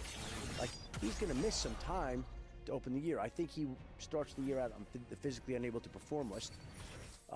When's he going to be ready? Is it the midway point? Is it later in the season? What's he going to look like? And so there's a lot of medical questions. And so I think teams are going to be slow to sign him. I don't think we'll get a deal for Tyreek Hill until well into the offseason. That ain't going to be one of those day one. Yeah. First of all, he's free right now. Right. Like he could sign right now. Right. But you're not going to see a deal quick with him, I don't believe. What's going to happen with Brandon Ayuk? Because he is an interesting case. He'll be released on the first day of the league year, I would think. As soon as possible. Yeah. They're going to wash their hands of Brandon Ayuk. Are other teams scared away from signing Brandon Ayuk? Well, I think, look, here's the thing. They had so many trade conversations with so many teams, and I think that they probably have gone back to many of those teams. But the math is different. The situation is different. The way he behaved this year with some of the social is different. Everything's different. So I think teams are curious, and before they would do anything, they'd want to have to check out his knee because that was its own devastating knee injury. And they wanted to see where he's at mentally before they would move on. So there's a lot of questions there, but we know he's not going to be in San Francisco. He seems like he's in that spot where you just believe anything because it's so crazy and it's gotten so weird. Like I saw the fake report that he went on Instagram Live and held the ice cream cone and just held it till it melted for 8 minutes straight. And I was like, that's fake, but it could be real. Like that could be real with how he's acted. The driving around the facility and stuff, like it's weird. You know, it's honestly a tough situation. Some guys, when they don't have that structure and discipline and the camaraderie and the teammates and the support, when you're away from that, it's not always easy to overcome that. Yourself, So where did it fall apart? I mean, that's a tough question to answer. Yeah. Like, That's what I do. I ask tough Yeah, you questions. do. It's called journalism. Now that you are Big with J. NFL media, you're not allowed to ask those kinds of 470 questions stuff. anymore. Yeah. We're going after you. No, it just feels like it's been so weird there for so long. I would expect that the market for Brandon Ayuk might not be robust, but I think in the NFL, if you can run a route and catch a pass, there'll be guys lined up to sign But we you. don't know what he's physically going to be like. His knee was shredded, Yeah. right? I guess what I'm fishing for, and I'm really just fishing, is can you tell me that the Commanders are not going to sign Brandon Ayuk? Well, I can't say that because him and Jaden Daniels are close. Yeah. And Jaden may push for him. So I think that's a possibility. And just go back and look at the teams that the Niners spoke to when they're having trade talks. The Steelers, the Commanders, the Patriots. So I would think all those teams would at least check in on it. Now, who's going to move forward, that's a hard thing to say. You said that there's some guys that won't be, like Tyreek Hill, not going to be a day one guy. Who are the day one guys this spring for free agency? Well, let's see what happens with Indy. Alec Pierce, I think, is a guy that's going to get a lot of interest. Yep. Yes, I love Alec Pierce. He'll go quick. I would think that Elijah Vera Tucker is an interesting guy. Malik Willis, obviously, I would think would move quick, like a day or two. Mm-hmm. What's going on here? Memes, you said a Jet, so let's start the forum. Let's start the town forum. Kenneth Walker. Wait, Can we get a town forum going? Go ahead. Can you give me three teams that'll be interested in Alec Pierce? Patriots, Bills, Colts, obviously. Trying to give a wide receiver needed team. How about we've got cap space Cleveland? Okay. All right, town forum time. We got some questions from the the- gallery. Yeah. This is good. All right, Memes, go ahead. All right, lay it on me, Schefter. How fucked are the Jets this season and going forward for like the next 5 seasons? Good question. Be honest with him. Don't sugarcoat it. Yeah, Just a couple Long Island guys, just stand-up guys. Get it. I'll just say that I feel bad for Jets fans. I really do. Okay. Like I feel sad for you. It's hard. I was walking through the airport with somebody today coming out here, and this guy was telling me how he grew up a Jet fan. And all I can say when I hear that is my condolences. Because I live in an area where all these Jet fans are. I have so many Jet fan friends that are texting me, and they don't understand. With all due respect, I don't care that they're struggling. Like that, I got enough problems of my own to deal with, and I have to worry about who the hell the Jets are going to sign and how they're going to get back to the play. Like, they're not in a great spot. So how many years? I don't know. Oh, this is not going well, Memes. Are the Sabres going to make the playoffs in the NHL before the Jets do? Are the who? The Buffalo Sabres. I don't follow hockey, although I did watch the game on Sunday, and that was incredible. Yes. Oh, wow. Because that's like all Memes has going. They're having a good year. Is the Sabres. Oh, no. All right, do you have a follow-up question? Yeah. Sorry to disappoint you. No, it's fine. I'm always disappointed. Yeah. How do you get someone to sell a team? Good question, Memes. Talk to Jody Allen. Yeah.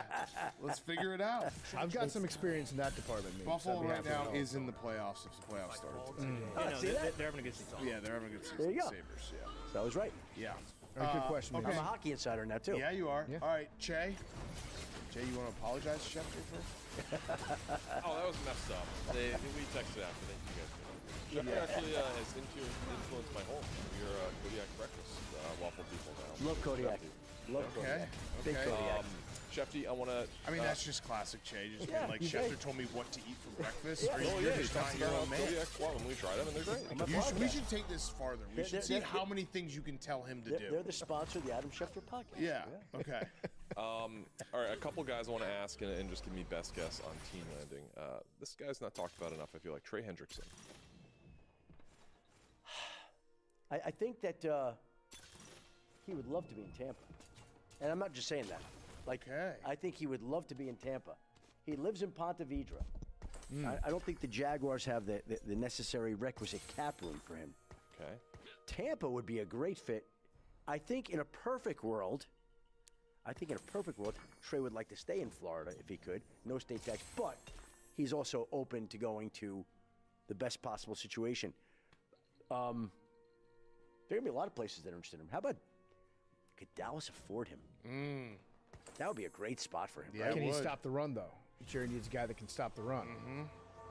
Jerry needs a lot of things on defense, though. Yeah, he does. Right? He does. So I like that. I think if Trey has his pick, he'd like to end up with you. But we'll see if it works out that way. I like that. I'll ask two more quick ones on that little question. Two more. Two more quick ones and then a dumb one. That's three more. Oh, just headline free agents. Kenneth Walker. You know, first of all, I said, and I still believe that it's unlikely that they tag him. And again, you just never know how these things are. Like, they could look at the market, talk to other free agents, see Zach Charbonnet struggling, and decide, okay, you know what, we're going to put the transition tag on him. So we'll see how it shakes up. But my guess is, in the end, he's going to be a free agent. Okay. And if he's a free agent, where does Kenneth Walker go? Like, Houston makes a lot of sense, doesn't it? Yeah, that does. Like, Houston needs to help C.J. Stroud. What's the best way to help C.J. Stroud? Get one of these frontline running backs. There are a lot of good running backs in this free agent class. The free agent running back class is pretty loaded. So, Kenneth Walker, my guess is some team will be offering him enough money to dangle him away. Okay. Follow up on that real quick. Did we ever find out what happened with Joe Mixon? That was weird. I mean, no. Yeah. No. It seems like it's something. But you could tell right away, like, I'm just telling you, like in the summer, I'm calling people saying, can I report that he's not expected to play this year? People are like, but you knew it. Right. You just knew it, but nobody would confirm it. Right. It's very weird. It almost makes me think that it's something that we don't want to talk about. No, I think he had, I think, and again, I certainly have made enough calls, enough inquiries. My own theory is he had some sort of setback while training for the offseason, some sort of foot injury, and never got better. And I was initially told, nobody ever admitted it, that it was like a necrosis kind of thing, blood supply. Now again, no idea if it's true or not. Okay. But that theory was floated to me last summer. Nobody confirmed it. Okay. And the one who's near and dear to all of our hearts, George Pickens. Well, that's an interesting one because you're going to see this offseason, big headline. I think you're going to see Puka Nacua and Jackson Smith and Jigba both get paid. Like last offseason, if we remember, was the offseason of the pass rush deal. You're not going to get that number of wide receiver deals, but you're going to get two huge deals at the very least. Puka and Jackson Smith. Now, if you're George Pickens, you're probably saying, hey, I may not be exactly them, but I went to the Pro Bowl. I'm almost as good as these guys. And if these guys are getting 40, what's George Pickens worth? We'll throw out a number. 30, 35? Yeah. Okay. Well, now, what's CD Lamb at? 36. And Dak is going to have to restructure his contract. They need more cap space. It's a tough number to fit under the cap. So they've got some bookkeeping to do. That's going to be a challenging situation. Same agent as Micah Parsons. Yeah. They got to sign Brandon Aubrey. By the way, that's an interesting one, too. Yeah, $10 million he wants? Well, he wants a lot. We don't know the exact number. But the highest paid kicker, I believe, is 6'4", Harrison Butker. He's going to be the highest paid kicker when he gets a new deal. So I think what they're going to do is they're going to tender him. And when they tender him, that may give another team the option to go sign him. Now, if you're another team, wouldn't you want the Bears or the Commanders or the Patriots to go sign Brandon Aubrey? Oh, yeah.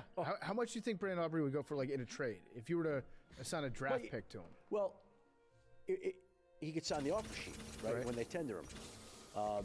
And I forget if that locks in the compensation, but to me, he's a major weapon. Yeah. Like, I don't care what, like, I could argue that guy's worth $12 million, Yeah, 14 million. Like, you're paying running backs. Yeah. 12, like Kenneth Welker may get 12, 13, 14 million on the open market. So you get past midfield, you got 3 points in the bank. That's it. Now with Pickens, are they going to tag him? Yeah. So if they tag him, how does that work? If they tag him before the other wide receivers sign their contracts, they'll probably save some money. Or Well, they tag him. The tag price would be $28 million. Okay. But he'd have to sign that to be paid. He's not going to want to sign that because once he signs it, he's obligated to come in, and you want to negotiate a long-term deal. He doesn't want 1 year. He wants a 4 or 5 year deal, whatever it may be, 3, 4, 5 years. He wants big money. He doesn't want the 1 year, 28 guaranteed. He wants, the $100 million guaranteed, whatever it may be. Che, you got the dumb one, or is this still the real question? No dumb question. One real real question no is dumb that question. with such a focus on international games, obviously we're seeing more and more. The way it's structured now, the Super Bowl doesn't even kick off till like 11:30 or midnight in a lot of these markets. Could you see the NFL moving it to Super Bowl Saturday? Well, I think that they're moving it more towards Super Bowl Sunday with President's Day, so that the country has a national holiday the next day where everybody could be up late the night before celebrating their team's win, watching Bad Bunny, doing whatever they're doing, and then have the next day off at work. I think that's the model more than anything else. Wouldn't that still neglect the foreign markets though? Listen, I don't think it's hurt their business so far. Although they do want to grow it internationally. Boo. Boo. All right, who else got a question?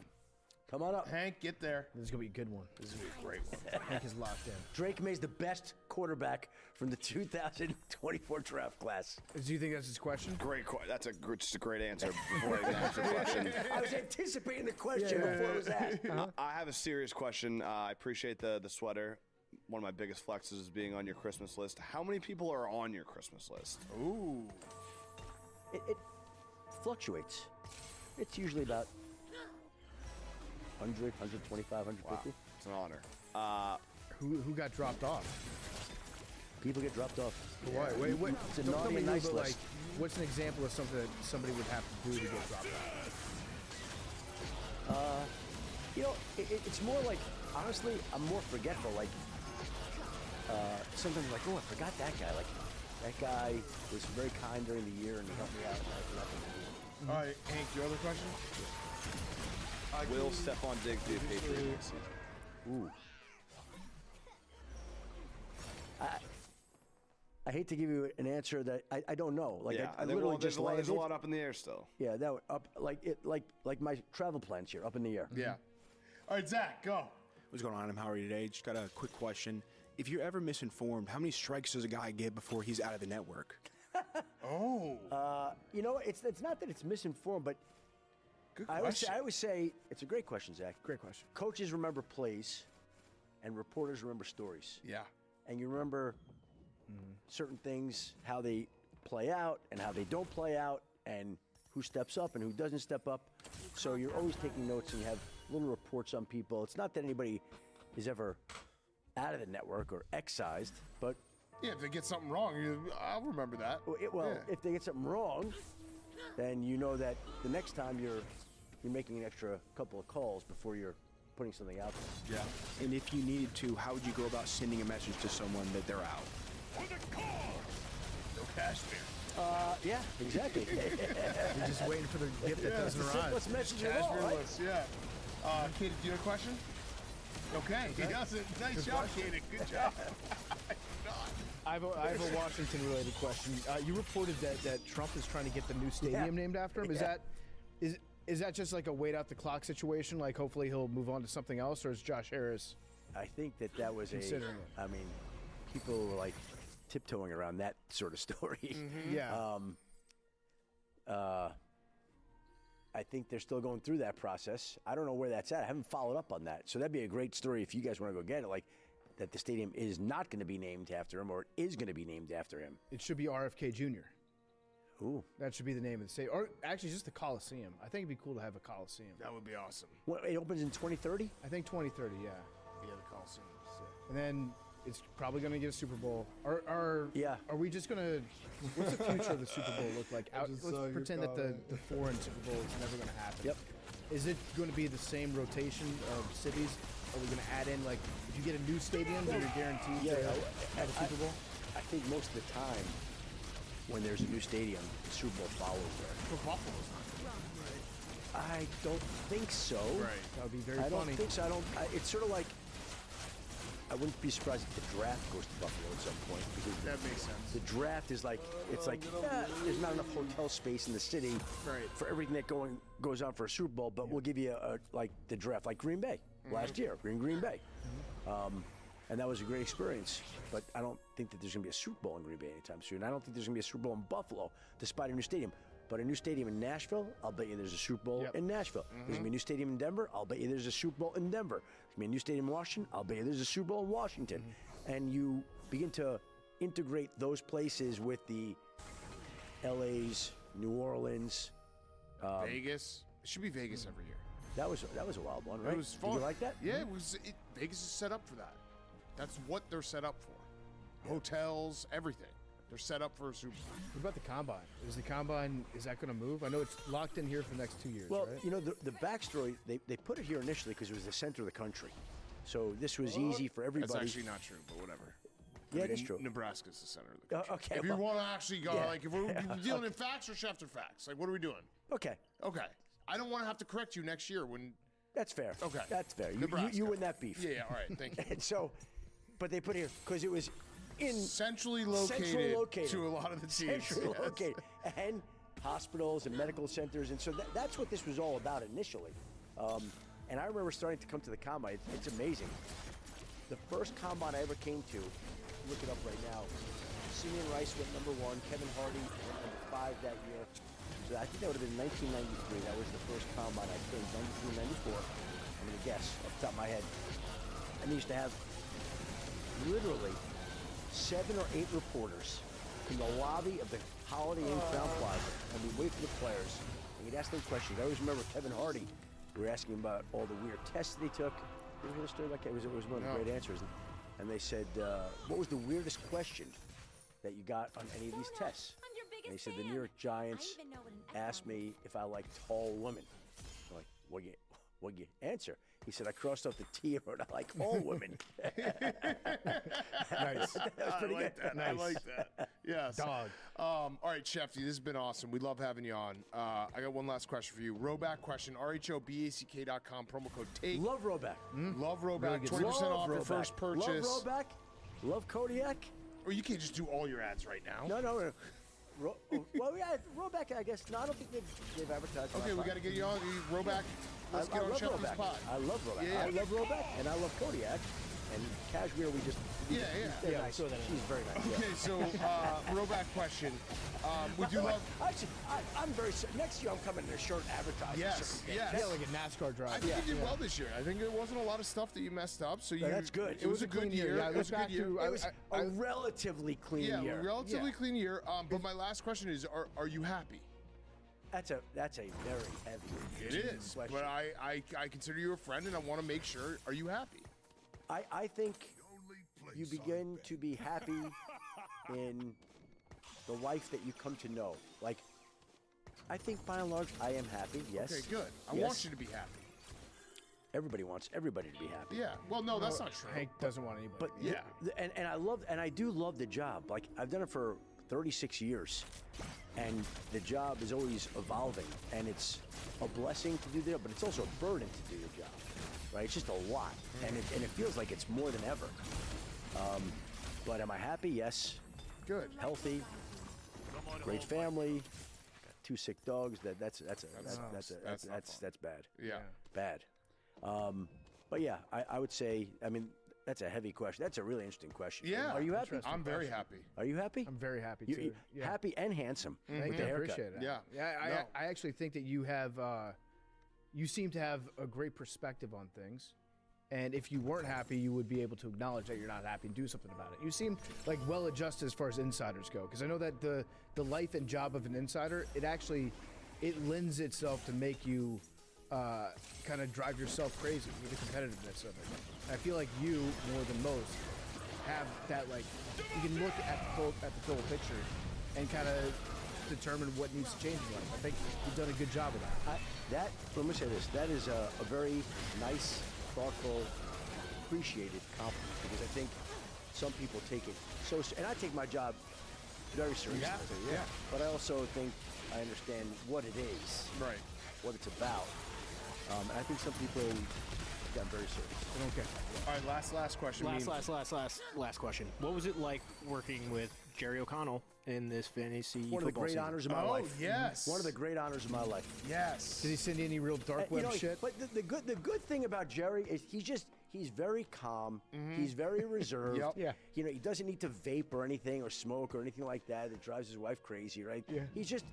He's a calm, cool, collected customer. So we didn't win the championship. No, I think close. I think we would like you to remain with you. You're not going to be his manager, but I think you're part of the trusted inner circle of this team. And that is an honor, an advisor, that if you will. I do not take lightly. Yeah. You're whenever a team would hire like an efficiency Ernie Corsi and give him like $3 million to go hire one of his friends. I am like Troy Aikman to the Dolphins. Yes. to Jerry O'Connell, Yes. right? Exactly. Consigliere. Yeah. I think we want to keep you on as that because we got to win a title. Like Jerry, I love Jerry to death, but we got to win a title. Like this is one of those years where I think if you ask before the season, is there a hot seat? The answer is yes. Would Jerry rather win a title or an Oscar? Oh, title. Because one is real. Like one he has a Yeah. chance at. Yep. They're not doing Scream 19, you know. I don't think that's going to be in there. Kangaroo Jack No one's 4 standing probably. by him. Yeah, maybe Kangaroo Jack 5. Right. Might be when they take a turn for the serious. No, we're going to win this year. You will be, when we hand the trophy out, like Roger Goodell, we'll let you touch it first. I'm if on you'd the like. podium. Yeah. I'm on the podium. And guess what? If we win the title this year, we're going to 11 in Miami, and we're going to party. And then we're going And to we're going to ask McAfee to pick up the bill. Yes. Yeah. Yes. Then we're going to the White House. After. Yes. And by the way, my son was down there that night. At 11? At 11. And Nice. he said to me, it was very weird because I had this guy that I used to work with at ESPN, great guy by the name of Brendan Kaminsky. And Brendan helped my son get in there that night. And so my son texted me like, hey, Brendan paid for my drinks that night. I said, no, I think Pat McAfee paid for your drinks. Yeah. Now 11's you the best. realize The best place on earth. Do you know that there are strippers there? At 11? Yeah. I did not know that. Oh, wow. Yeah. I just got your son in trouble. Is that right? Listen, it's not a strip club. It's a club with strippers. Dancers. Yeah, dancers. Your son saw nipples that night. Your son probably got a lap dance. Maybe. But He had a great time. Your son had a great time. He had a great time. Yeah, really that good time. place is a great time. Your son is happy. Yes. Your son has found happiness. He made memories for life at 11. So. That we knew. Yes. All right, Shefty, you're the best. Hey, guys, thank you for having me. Truly appreciate it. Great honor to be with you. And I'll bat first, last, whatever you need any year. Love that. Thanks. Love that. Thanks, Adam. Thank you. Adam Schefter is brought to you by Lucy, the obvious choice for the true nicotine pouch connoisseur. That's why they are the official nicotine pouch partner of Barstool Sports. Every other pouch is the same, but Lucy Breakers are the only ones doing it differently. They give you the longest lasting flavor in their pouches. Pouches go all the way up to 12 milligram strength. They have a unique shape that feels great. It's in stores nationwide now, or you can get Lucy delivered to you ASAP on DoorDash. You can find it on GoPuff. It's the only pouch that delivers long-lasting on-demand flavor. Find a store near you at lucy.co/stores or get it shipped with 20% off your first order at lucy.co/PMT using code PMT. Lucy products are only for adults of legal age. Every customer is age-verified. Warning, this product contains nicotine. Nicotine is an addictive chemical. And that interview is also brought to you by Morgan & Morgan. Been helping people with their very own Fire Fest for over 35 years. We have over 100 offices nationwide, more than 1,000 lawyers. With over $30 billion recovered for over 500,000 clients, Morgan & Morgan has a proven track record of fighting to get you full and fair compensation. If you're ever injured, you can check out Morgan & Morgan. Their fee is free unless they win. For more information, go to forthepeople.com/PMT or dial #law. That's pound 529. So go to Morgan & Morgan at forthepeople.com/PMT or dial #law, pound 529 from your phone. This is a paid advertisement. Okay, wrapping up the week with Firefest of the week. Henry, would you like to kick us off? Yeah, it's been a short week. Still don't have Wi-Fi. Yeah. Anything else? No, we mended some fences, made some peace. Mm-hmm. Maybe be a partner. Had a sit down. Did not have a sit down. Stand up. We had A stand up. Yeah, with stand up. Dom. Stand up dap sesh. You had an eye to eye. Eye to eye, hot to hot. Mm-hmm. That's my best. I can't do that again. You can't do that again. No, that's You're trying to do. Max is trying to stop us. Yeah, Hank was just nailing it right now. Oh, that was classic. Max by Max can't have Hank looking that good. Max, classic move. Okay, Firefest of the week. Wrapping up the week. Hank. My Firefest is I just gave a great Firefest, and Max made us do it over because the lights weren't We'll on. put this in. We'll just put it back. We can just use that. We can just use it. Okay. My Firefest is that Max has become a terrorist with recordings as part of my take, where now he's just threatening to edit out everything he doesn't like. Yeah, I would never. Well, PFT just last night was like, we have an all-time altercation that happened on Part of My Take last night. Or today, when we all agreed that we were cutting what happened on Part of My Take. But we talked about it on the show. But the way you worded that tweet made it look like the altercation happened on. Yeah, that's my Firefest too. Okay, I'm sorry that my tweet was worded. I'll get future approval from you about my tweets. Then everyone just assumed that I cut it without us all talking about it. I think we should, because Combine Week's fun. We all come here. We do a big dinner. It's a great time. I think we got to remember though that like we're all partners in this. Agreed. Mm-hmm. We're partners. Just right? fact. We're all in this together. We're all in this together, Max. Would you say you're a partner? Yeah. Say it. Yeah, Rico. You say Rico. Say partner. you're a partner. Rico. What? You sound like What about Bosco. You Rico? sound like Bosco. You're doing some weird Bosco impression. Why are you doing Bosco Why are you doing impression. Bosco bits? Bosco's not in this room. I don't This is know. not Ask a Big Bosco Cat. bit. Big Cat just keeps No. doing Bosco for I us. was talking asking about- if you think you're a partner. We're talking about Hank being a great guy, mending fences with Big Dom. I'm sorry that I promoted the podcast, Max. I did. I You think a good misled job. the- In the gift that I put out, it was Macho Man and Hulk Hogan shaking hands. I just didn't Not like about that. Listen, we've moved past it. We're in a good place, but there was something that we were basically replaying what happened with Big Dom and Hank, and some people might have pointed out that Hank, you might be a little bit of a hypocrite. How so? Because Big Dom just exists. What has he ever done? He exists. He can't said, exist. He said I wasn't allowed in the city of Philadelphia. He can't and he was exist? going to take me out if I showed up He there. can't exist. So that was a personal threat on me. So yeah, I did take that personally I don't because think it he was a came threat. at It was me. a warning. It was Yeah, just- that's not a threat. He was being a good guy, being like, "You're not well liked in Philadelphia. I wouldn't set foot there if I was you." Yeah, but again, that's not like it wasn't like he's existing. I'm taking pot shots at him. He came at me. I responded. Well, you in came kind. at him first. You did come at him first. You whatever. We have We're past mended this. the past fences. this. We partners. posted. We're partners. I don't know why you keep saying that. We've posted the handshake. It's all good.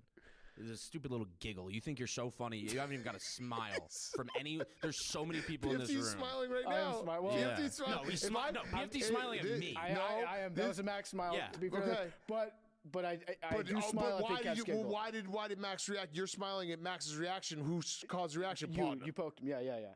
And we've said from the beginning, we've been doing this podcast for 10 years. If I can make PFT laugh, he can make me laugh. We're doing a good show. No one even knows what you're talking. Like this makes no sense. What What I you're think it saying makes perfect sense. no Max, sense. Okay, Max. For some reason, you've been on edge all week. It started. I could tell something was up. It's crazy. When on Sunday, I was like, I don't think they're going to ban the tush push, and you were like, Yeah, who gives a fuck? I was hungover on Sunday midday. Yeah, okay. So But you're on edge right now. What happened yesterday was a beautiful moment in between Hank and Big Dom, and Hank is trying to be a good teammate. and He's never going to talk he's trying bad to get about Big along Dom good again. with- If with it's your up to guy. me, I'll never talk about Big Dom ever again. Agreed. Yeah, we should. That's fine with me. Mm-hmm. I can talk about Big Dom. Yeah. But then Hank can respond. No. You see, you are the worst. You are the worst. You're the honestly the rankings worst? of Who's the like worst? anti Big Dom in this podcast. One, you one, you two, you three. No, not What at about all. Zach? Zach is on my side. Actually, no. Memes is the only one fully on my side. That's Zach, you're close. How'd I get unclose? Well, Big Cat did that lie like you were about to fight him, and you like That's took and you took that as like, yeah, I really did that. He but you was. didn't He was do that. locked and loaded. I'm just saying, That's the only reason you're not fully on our side. Max, is because how can you call that a lie? Because that didn't actually happen. Big Cat made that up, and Zach was like, yeah, I I'm trying to did gas that. up my boys. Max My was partners. halfway back to Chicago when Big Dom came in the room. You sprinted away. How do you know what Zach did? That's true. Also, I was gone for 45 seconds, and I was standing right over there. Hiding, yes. Yeah, Let's I guess do my real- Firefest is the people that I am in charge of hate me and want me dead. Sleeping with the fishes. Yeah. Yeah, but the people that are in charge The of two people that are on Big Dom's side are directly report to me. But the people and that's that are- something I have to deal with and maybe address. But the people that are in charge of you, me, PFT, Zach, we all love you. Yeah. Right. Yes, you're So we're protected. good. You're protected. It's the big three. Me, Yeah. PFT, and Zach. My other Firefest that I dealt with in Orlando and I dealt with last night, we did have a fantastic meal. I've never been more full. I ate a lot, but I've got heartburn issues. I'm just old. Yeah. Woke up middle of the night, severe heartburn. Thought it happened in Orlando, so I there was a point where I woke up. I was like, am I having like a heart attack? And I was like, no, it's just heartburn. So last night I was more prepared, but yeah, I got to start traveling with Tums at all times. Let me do my Firefest off yours because it's related, and this is going to be very hard to say, and I've thought about it a lot, and I'm ready to say it publicly because I'm going to get killed for it, but I think I need to take a break from steakhouses. I'm just kind of staked out. They're all kind of the same experience every time. I overeat. And I've gotten to the point, too, where I order so many appetizers that I don't finish my steak all the time. And it's like I feel like a pussy. I think I need to, like, just have a break, like a 2 months no steakhouse. I've just been doing too many steakhouses. And it's the same thing every time. Like, why can't we go out to Chinese? I have found something recently that has changed steakhouses forever for me. Everyone doesn't eat their own steak. Ooh, Yeah, I sure. like this. Everyone doesn't Share. eat. I like that. You get like the tomahawk for a couple people. Everyone gets a couple bites of I steak. like that. You don't. That's a good call. Then you still get all of the sides and everything else that comes with a steak.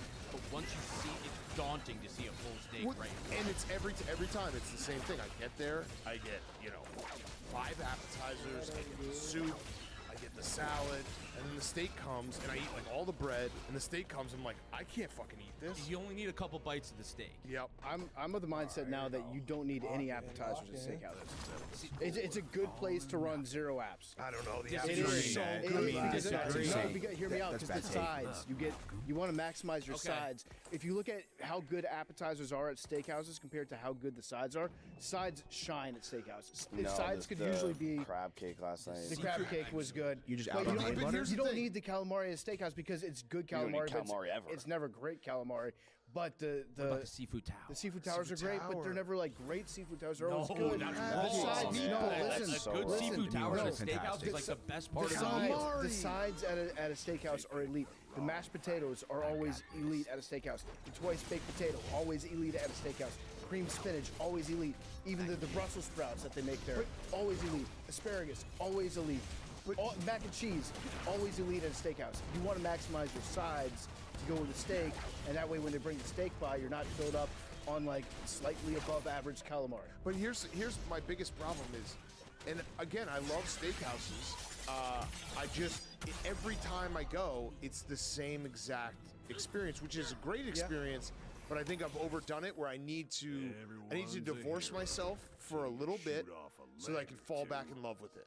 Does that make sense? Yeah. Like I was thinking about the other night, like going to Italian meals, great. Going to Chinese, going to Greek, like all these other things that we do, we're just like, oh, steak is kind of the auto option that you pick when you're like, we're going to go out to a nice meal. I don't know. I think I might have to break up with steakhouses for a minute, just for a minute. I almost ordered chicken parm last night, And then Zach got the chicken parm. Yeah, Zach did, and then I looked across the table. And I was like, well, I can't be like, look at this guy. Yeah. I can't be him. It was fantastic. I gotta get a steak. This is steakhouse season too. But you I get know. to You enjoy wanna the keep it warm. appetizers, the sides, and the full entree if you go chicken parm. I know, but it's just something about ordering chicken in a steakhouse is like it makes me want to like kill myself. The Andrew Luck. Yeah, and that's what we got here. Yeah. So I stopped myself. Zach's going to retire. What are you gonna say, I Max? really think the sharing of. I know you're right. This is the a best good part idea. about it is you can also order like the best steak. Like Yeah. Because you're not gonna. You always feel like an asshole if you're like, oh, I'm gonna get the $150. Yeah. Like Wagyu, blah blah blah. But if you're sharing it, then it's like, yeah, we all get a piece of this, and we don't overeat. This is and also, it's- I should say, this is also coming off of Super Bowl week into vacation into combine is like probably the stretch where I'm at a steakhouse the most. It's not like I go like every week to a steakhouse, but that 3-week stretch is like too many. It's steak season. Steaks for sure. Okay, PFT. Also, I kind of, you know what it is too? I need the weather to turn because I want to get back on the grill. If I could grill my own steak. Yeah. You know? It's different. It's Yeah, different. it's- When you it always hits have different. room for your own steak. Right. It hits different. So I think that's really what it is. I need to get back on the grill. I've also noticed steakhouses, they're getting heavy-handed with the salt recently. Oh, yeah. It's been more salty. Maybe that's just me getting older, but Hank, to your point, like when I travel now, my backpack is like, you ever see the movie Flight with Denzel and John Goodman? He's a banana boat guy. And he rolls in with all the drugs. That's what my backpack has become, except with different forms of antacid. I've got Pepsid AC in there. I've got Tums. I've got Rolaids. I've got Pepto-Bismol liquid. I have like I'm a walking pharmacy of stomach acid. You know what? You know what? The other thing that I realized last night, similar to the stomach acid and heartburn, like guys always talk about, like, you know, going to a hotel room. What do? You know, put on the robe, maybe get some lotion. You jerk off. It's a nice jerk off in a hotel room. Something different. I'm now of the age where I look forward to a hotel room because I can just fucking bomb that place with farts. It smells so bad in my hotel room. I just lay in bed and it's like nuclear warfare going on in my room. Like, it's my room. No one can say anything. I'm just letting it fly. Yeah. It's great. It's good. That's pathetic of me to say, but I don't care. We're all partners. The